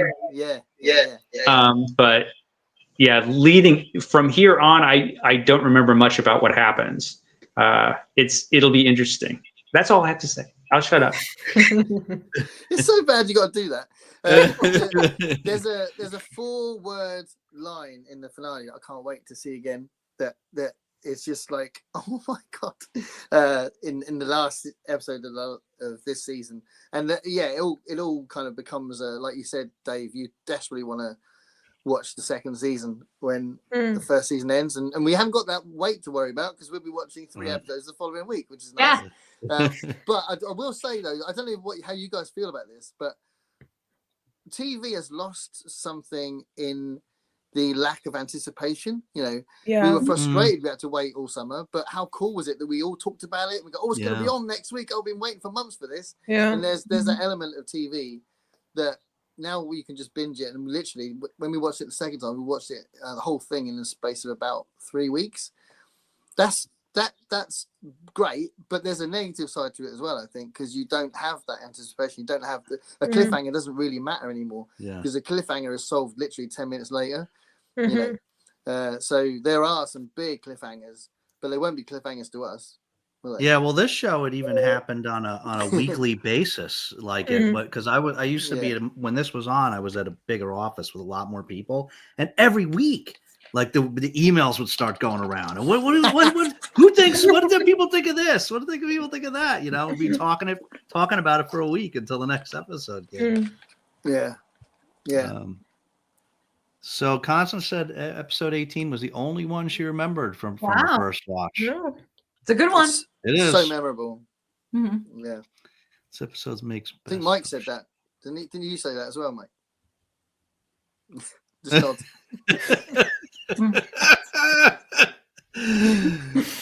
He's trapped in a box.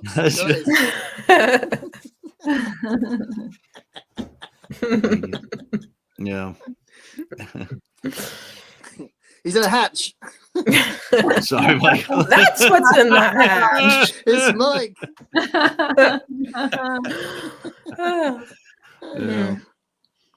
Yeah. So it's Constance's fault. The what? It's Constance's fault. Yeah. That's rude. Yeah. Let me ask you guys about Rousseau's interaction with Hurley. So she's pointing a gun at him, and he's like, I just need to understand the numbers, blah blah blah blah blah. And then she lowers the gun down, so obviously she's feeling comfortable with him. And then he just comes in for a big old bear hug. I love that. Yeah. And then we just know that he left and he comes back with the battery. But like, what was the conversation that they had? When they were leaving. Hey, see you soon. Maybe we'll all swing by and get together. Why don't you come over to our camp? Like, what do you? Yeah.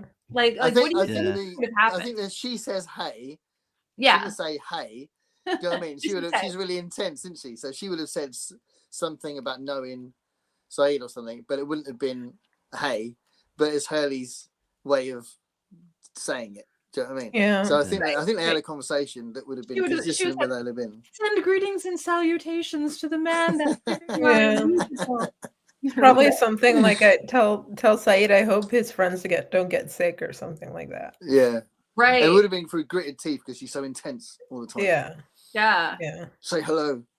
Right. Yeah. But like nobody wants to like nobody wants to go there because of like the booby traps and stuff like that. Like I'd be dying to get over there. But they haven't invited. Did Saeed invite her back to the camp? He did he? Yeah.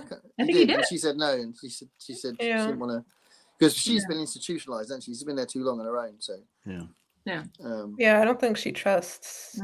Doesn't trust anyone. Really. Yeah. And speaking about the guy in the institution, so we know that he's not right. We know the numbers have something to do with it. Hurley got the numbers from him, and then Hurley goes to visit coworker or something like that, and the widow at the house in the middle of nowhere. Yeah. Right. And then he's like, well, I used the numbers, and she's like, you what? And then we learn that her husband passed away by his own hand because of the numbers and all of this. So did the numbers make that guy go insane, and that's why he's in the asylum? All I'll say That's is implied. that there's more mental hospital scenes Okay. to come. And actually, there's one aspect that I absolutely love, which I can't tell you about because it's a thing. But yeah. And I'm Another going to send you all the picture of that guy that was in the chandelier because I think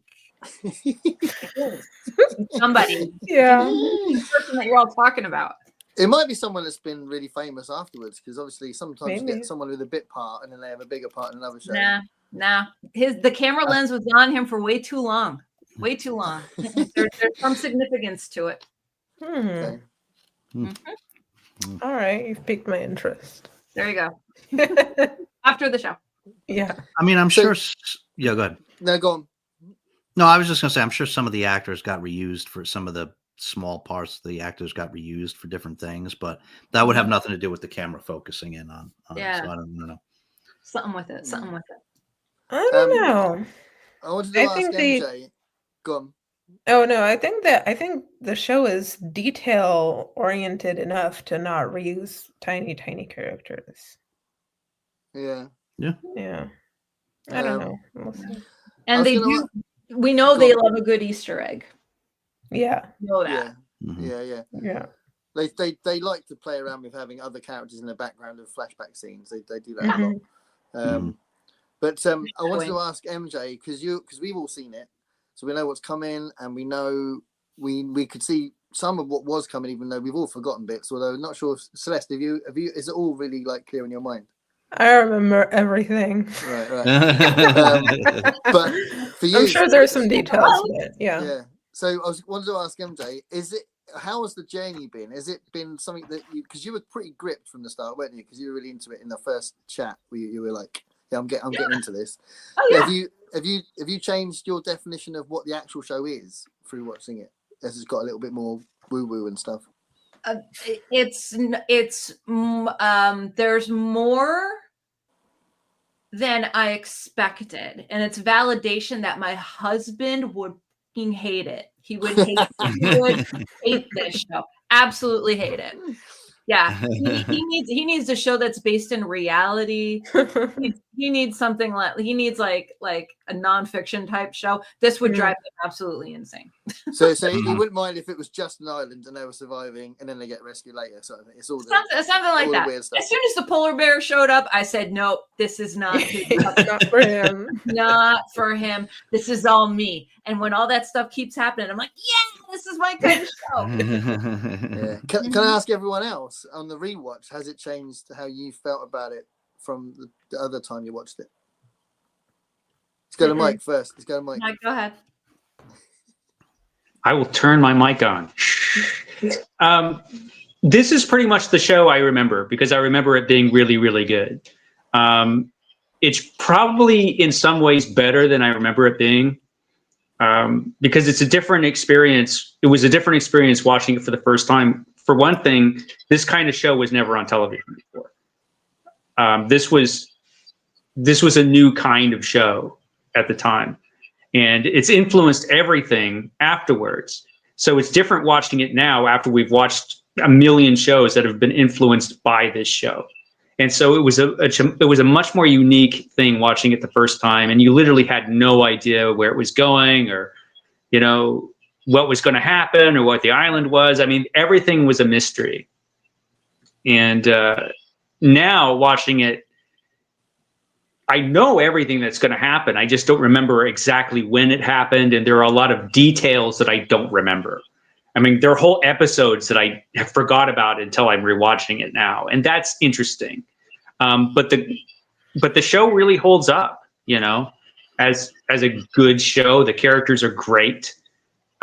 Great characters yet to come that I'm a little disappointed I have to wait longer for,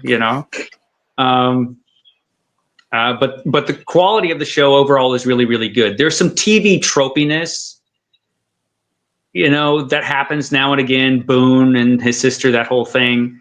There are some weaknesses to the show, but overall, it's really, really good. And it's been fun to rewatch it because I literally haven't seen this since 2004. Was that when this show was on? So it's been a long time since I've seen it and since I've seen these episodes. And so, yeah, I really enjoyed it. Dave, it's your favorite show, so It's my favorite show. This has been a rewatching this. I'm so happy we did this. This has been a great experience for me. First of all, it's just fun getting everybody's different ideas. Everybody from somebody who's never watched it before to somebody who's watched it 6 times. You know what I mean? So that's cool. But just for myself, it's a couple things. Number one, it's 21 years since I watched this season, so I forgot a lot. And by the time I got to season 6, I forgot a lot of things that had happened in season 1. So it's nice to go back and see those things. Like, I know I don't want to say anything, and I still won't say anything, but like when MJ was talking about like Hurley talking to Rousseau and stuff, like, I understand the nature of how they interacted with each other better now, because I understand more of the future that we can't spoil.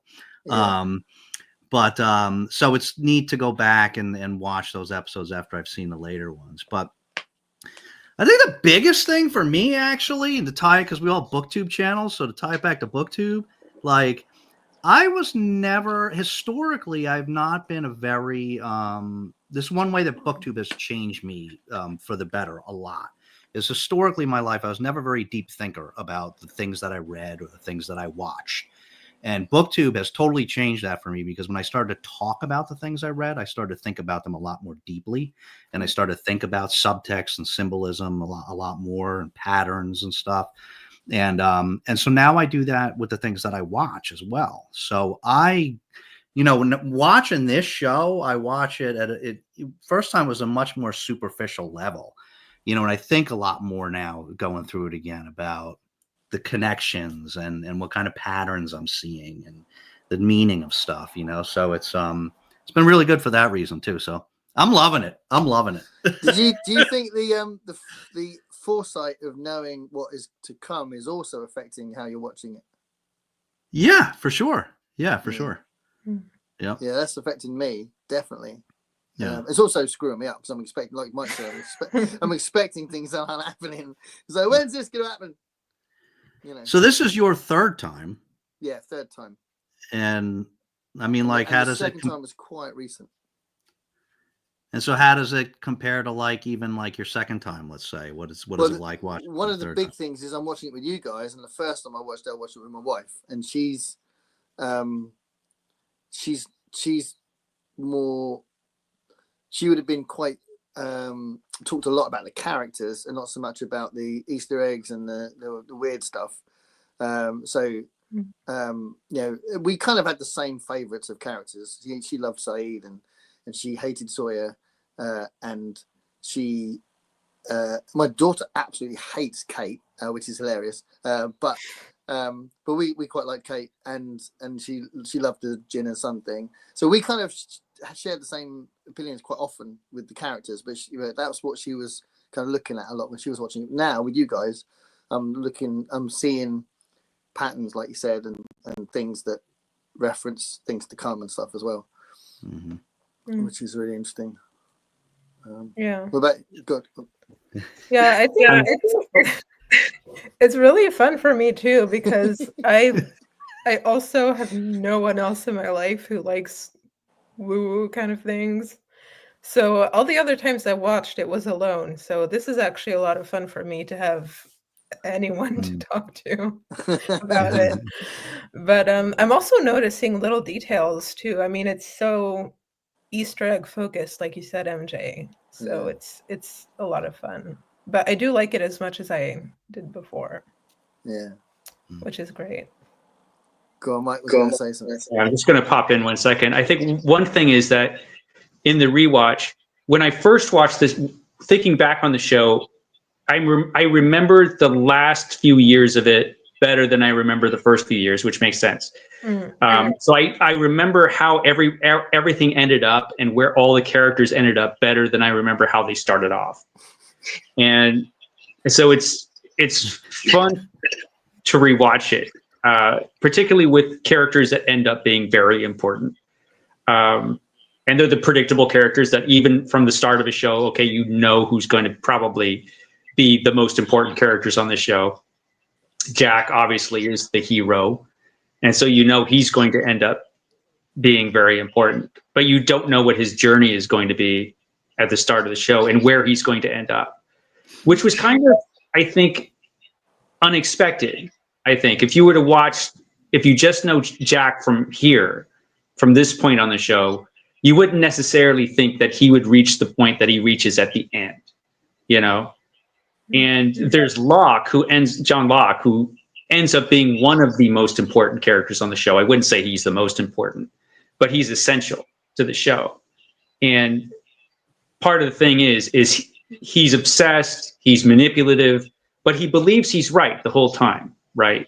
He thinks this is his destiny, and he goes through a whole journey.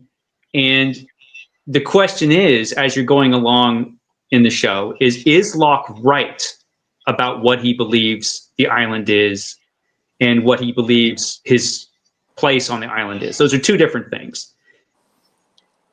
Is he the chosen one? And is what he believes about the island right? So those are two different questions, and both questions are answered by the end of the show.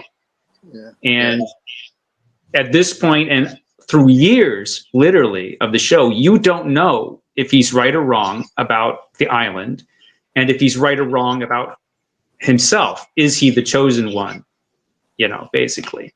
And both those questions are answered. But it's interesting to see the beginning of his journey and kind of where he ends up, and his relationship with Jack throughout the course of the show changes dramatically, you know, through the seasons. And where that ends, particularly watching it at the beginning, it ends in an unexpected way, you know, as far as how they feel about each other, particularly how Jack feels about Locke. And so that's really fascinating to watch. And I think will continue to be fascinating to watch how that develops over time. Anyway, I'll shut up. Just bouncing off what you just said, I remember the middle bit. I don't remember the last season very well, partly because it pissed me off so much. But I remember the middle bit. I remember even more than this season. I remember, I'm not saying anything, but like probably 2 to 4. Probably season 2 to season 4. That's probably the bits I remember the most. And it's funny because he's absolutely right that the relationships change dramatically and their role on the island. But it's funny how you remember things differently, you know. Yeah. Let me ask a question. So the one thing I've heard from a lot of people, you know, our friends on BookTube and all that, is like, I'm so jealous that you're watching this for the first time. So after 18, I know I have nothing. There's nothing here. I can't. I have no idea. Yeah. I can only learn. I can awesome. only learn from you know what I've seen so far. Yeah. Would you rather, watching this season now, would you rather have the information that you have about you know, the rest of the series, or do you wish that you could have the same opportunity and have never watched the series before? I remember the excitement of watching it the first time, and he's thinking definitely there's probably about 5 big things that are going to happen. I remember the excitement, the amazement of it, the oh my god, what's going to happen next, all that, and we're not getting that because we know already. Or right. I remember some of the choice moments that happened before the end of the season. So I don't know about you guys, but I remember enough for me not to have that excitement in the same way. I am excited, but first time was just so everyone was talking about it, you know, and it was like where everyone was talking about. It's the show that everyone was talking about. So yeah, it was so exciting. Not me. Yeah. Just, I mean, do you feel the same, guys, about the idea that the first time was so exciting? Yeah. Now it's different. It's a different experience. Yeah, same exact thing. I'm definitely very much enjoying this, and I'm really liking doing it. But if I had the choice, I would choose to be able to do it the first way again. Yeah. You know, that was a little bit better. Yeah. It's very so you go on. just going to jump in to answer this specific question. I wouldn't. I like revisiting the show, knowing where it ends up.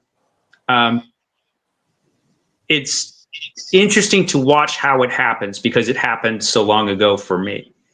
That revisiting all of these things and just, oh yeah, this is where that happened, or wow, it's taken a long time to find anything out. You know, the first time watching it was tremendously exciting and occasionally frustrating and all of that. But I love the whole show. I think I might be the only person in the world who likes the 6th season. The 6th season was the last season, right? Mhm. Yeah. No, I liked it. I liked it. My And- son-in-law loves it. My son-in-law. Really? Okay. It's brilliant. Yeah. Yeah, I almost certainly the only person who actually didn't mind the way it ended. Because like by the end, I feel like the woo was dialed up to 11 at times, you know. You had all of this mythology, and there's always been a lot of religious symbolism in the show. Locke, for example, is he is a specific biblical character. He's not the biblical character he thinks he is, but he is a specific biblical character. And I can't say who it is because it would spoil it. But by the end, that becomes clear. And that kind of thing is interesting. And it's fun to watch that play out. And it's fun knowing all of the weirdness that goes on the island. Like the monster at this point, we don't even know what that is. And how can we be this far in the show and we don't even know what that is? And of course we find out. And that becomes very important, you know, later on, what the monster is, which is not what I expected or anybody probably. Look at MJ's face. Yeah.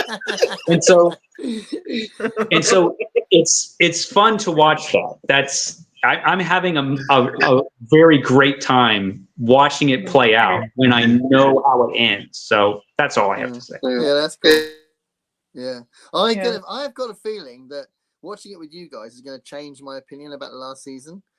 I hope so. I think so, because I think you guys are going to help me to tolerate the religious stuff and all that, you know, all the stuff that pissed me off. So yeah, I think that's going to happen, which is nice because I do love the show. I love the show so much. So it'd be great to be able to say to people, no, I love all of it now. You know, Michael and I will pimp it up for you. Don't worry. I'm just so excited. We get to find out what the smoke monster is. Oh, so much to come. It's so, it just goes in so many directions. I have a question for MJ. Do you have any theories as to like what's in the hatch, what the numbers are, or anything? I don't know anything. I would think the numbers are some type of a combination or something. Like a sequence to open something or to do something. What's inside the hatch? I think there's people inside the hatch. I don't know. I don't know. I have no idea. Do you try to like come up with theories, or are you just in it like just? I'm the sponge. I'm still sponge level. And then when something woo happens, I put it over here. When Locke tries to be like Jesus, I put it over here. You know, I'm just trying to I have my little shelf of different ideas, but I haven't put things together for a theory yet. No. Okay. And then I have my sin elsewhere theory all the way over here. What do you think is going to happen? You know, you've mentioned this before, so this is not a spoiler because you talked about this. The relationship that Kate's got with Jack and Sawyer are quite different. Yeah. How do you think the show's going to work with that? What do you think is going to happen to Kate's relationship with them two? I have no idea. I have no idea. I think that she probably wants to get close to Jack, but there's that piece of her that relates to Sawyer so much that she knows it's not a good idea. So I don't know. I don't know if there's going to be like a love triangle. I don't know if there's going to be anything like that happening. She could just be like, you know, like not even worry about it, you know, because she's very self-sufficient and she doesn't need a man, but she likes the idea of having a man for comfort or for stability, someone to lean on. I think she likes the idea of it, but she doesn't necessarily need it, you know, to be successful tracking boar or whatever the hell she's doing. If that makes sense. Yeah. So I have no trajectory as to where she's going with either of those two. No idea. And why do you think Ethan wanted Claire? Originally, I said, oh God, they're going to do some type of testing. They're going to do something. And then when they let her go and they wanted her back, I'm like, something's not right. Either the test that they did failed and they want to redo it, or I don't think they wanted her baby. They wanted her baby, they would have taken her baby, I think. You know, I think they wanted something else. Maybe they want to test the child to see if it's whatever, because we know that there's some woo-woo going on with her, because when she tried to sign the child away, none of the pens would work. So that's like that's like a sign of destiny trying to guide her to where she needs to be. So I don't know, but I thought there would be some type of genetic testing something. I have no idea. Yeah, because it's interesting to ask you, because obviously we know. So because I can't ask anyone else. You know, I don't think they wanted to you know, rip the baby out of her. I don't think they wanted to do anything, you know, sadistic or anything like that. I think it honestly is for some type of science. There's some type of science there. And you're saying they and not he. Right, because he's not alone. He's not alone. Because if he was alone, he would have been like, oh my God, you guys, I've been here for so many years. It's so good to see other humans. He's socialized. He's not, you know, there's other people that we don't know about yet. And Danielle's not socialized, is she? Russo, she's not socialized. She's over it. She's done. She's screwed up. She's done. She's like, y'all, just leave me alone. Like, the sickness took everyone. I'm doing myself right now. Yeah, she's having some alone time.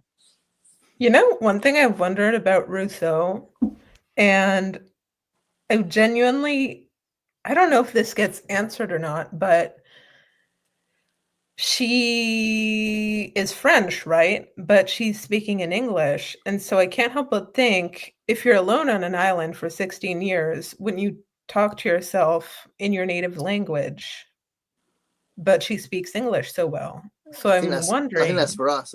That's for the viewer. Lots of people don't like reading subtitles. Yeah. I thought about this during the Jen and Son episode, that I thought it was really good. I think I thought this at the time as well when it was first shown. I thought it was good. They put so much subtitles on it. They've got so much Korean speaking in it for a big show that was like primetime TV. When you know, this is definitely true. Most people don't like reading subtitles. You know, things have changed a little bit actually, because a lot of people, due to the because my son and his girlfriend always watch stuff with closed caption subtitles, which is a new thing. And I don't know what that's about, but definitely there's a general thing that people don't watch subtitled films. They don't watch international films because they got to read it. And they go, oh, I don't want to read it. I just want to watch it. You know, that's definitely a thing. So I was impressed when I first watched it. There was so much Korean spoken with subtitles, and I guess they might have thought it's just too much to do French as well. Maybe. You know. I have a theory as to why that is, actually, why more people listen with the subtitles on. I think there's a lot of things, but I saw there was something about microphones, because now that cinema has advanced, the microphones are so much better. And so instead of having, you know, the overhead boom mics and such, the actors have their little lavalier that's really good. So the actors can allow themselves to speak more quietly and kind of mumble their words. But I think they kind of overdid it now, so they're having to use subtitles anyway. Yeah, I found that in some I saw something TV about shows, there's more actors doing that. There's definitely more understatement and whispered lines as well. So sometimes I've thought, what the hell did they just say? Because I don't do that. And definitely solves that. If you know, that is a new trend, I think. The other thing that's interesting is that sometimes when you're looking at closed caption, because I'm a closed caption person because my Sony Walkman just like killed my ears when I was in the 80s. And so I, sometimes when I'm watching something with my husband, I can't quite hear it. So I'd rather read it. But there's an option now for classic subtitles or modern subtitles in some shows. Really? Which is kind of fascinating. What does that mean? Yeah. Well, I guess maybe it may be the original subtitle may just be, something just sterile, not give a lot of flavor to it. But the modern subtitle may have, what the voice in the woods is saying, or like give it more sensory, give it more sensory detail. So when you're watching, see if you can find that, if you could find classic or like original or modern or something like that. Huh. Yeah, I had no idea that was a thing. Yeah, it's wild. I think I don't have any modern enough devices to. Yeah. It depends on what device you got, doesn't it? Yeah. Well, I mean, I'm still watching it. Oh my gosh! And then it's going to be going off on Netflix in January. What am I going to do? Oh, they're removing it? Yeah. No, isn't it on Disney? I think it's on Disney too. I don't know, but I have YouTube TV, and guess what YouTube TV did this week? What? They did not renegotiate with Disney.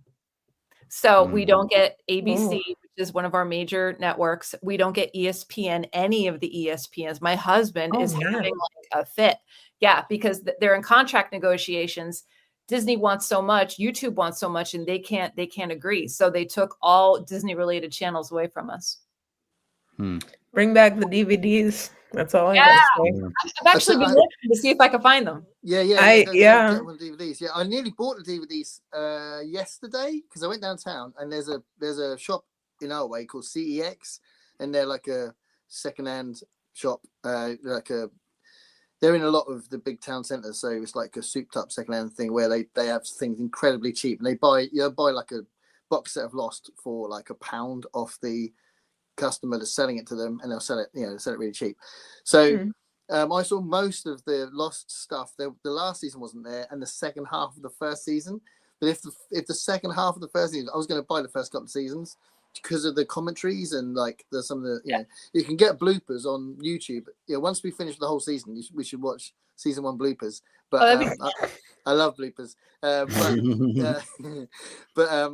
Yeah, I mean, I nearly bought the DVDs. Come on, physical media. It's all about DVDs. We're relying on streaming services, and they disappear. Yeah. But you're hooked now, so you have to buy them. Yeah. Where will we be in January? Which season will we be on? Do you know? Probably like season 3.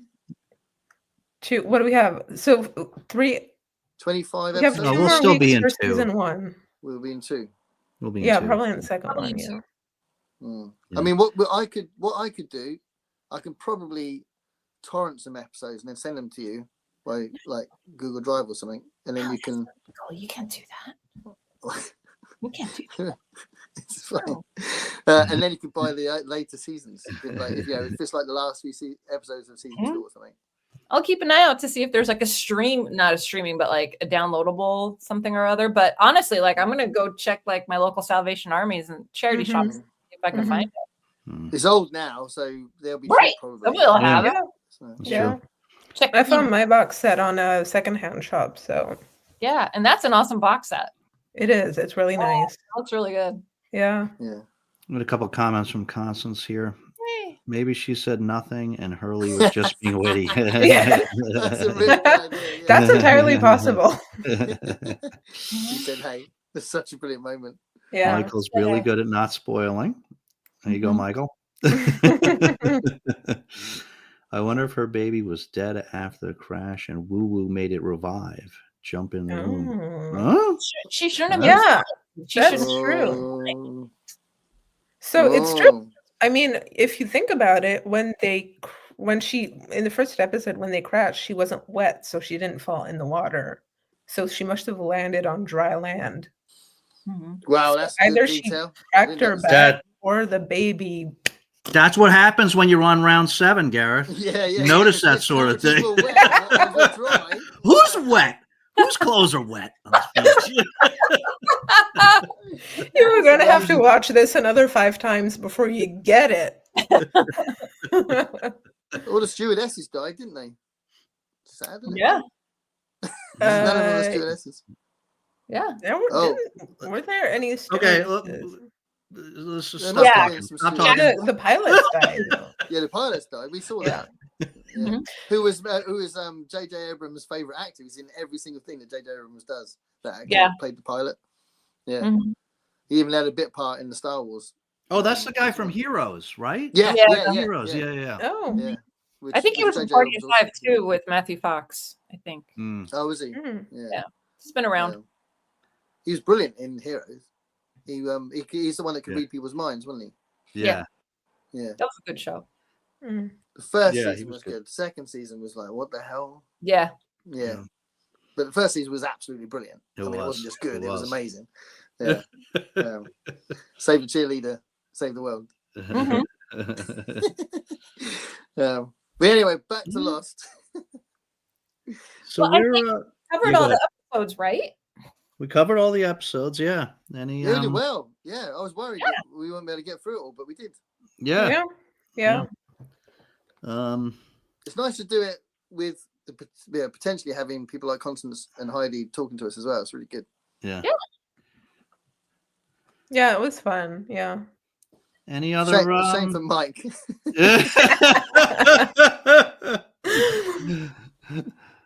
Claire ate some fruit. Woo woo Mike from the island, problems. and then the baby kicked. Oh. Oh, was that right? Ate some fruit. Yeah. Oh. That's right. She was with Charlie, right? Yeah. Wasn't it? Fruit and then Wasn't it when Jin gave her some seafood or something? Or was it fruit?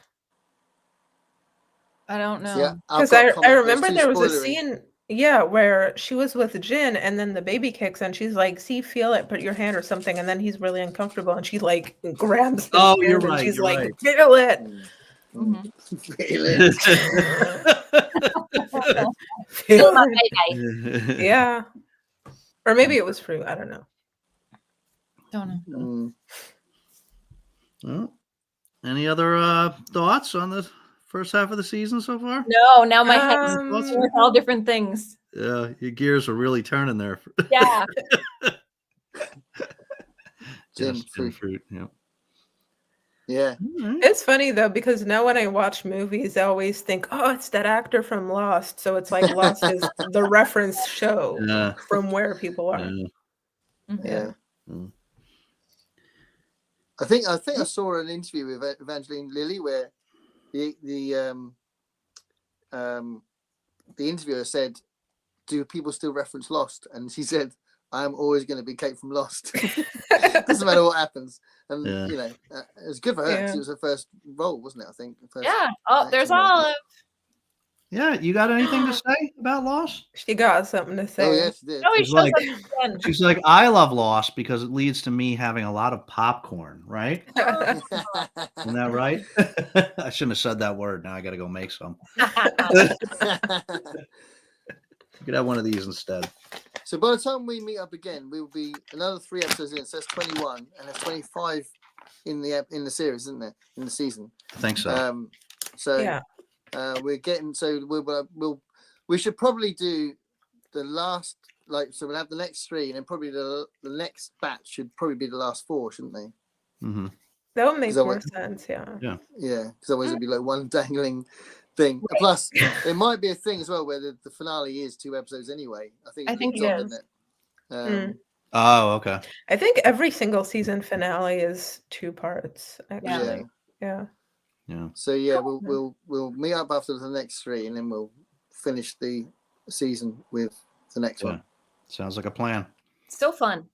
Mm-hmm. All right. Should we call it? Any final words from Mike? No, I'll have to find a different device for next week.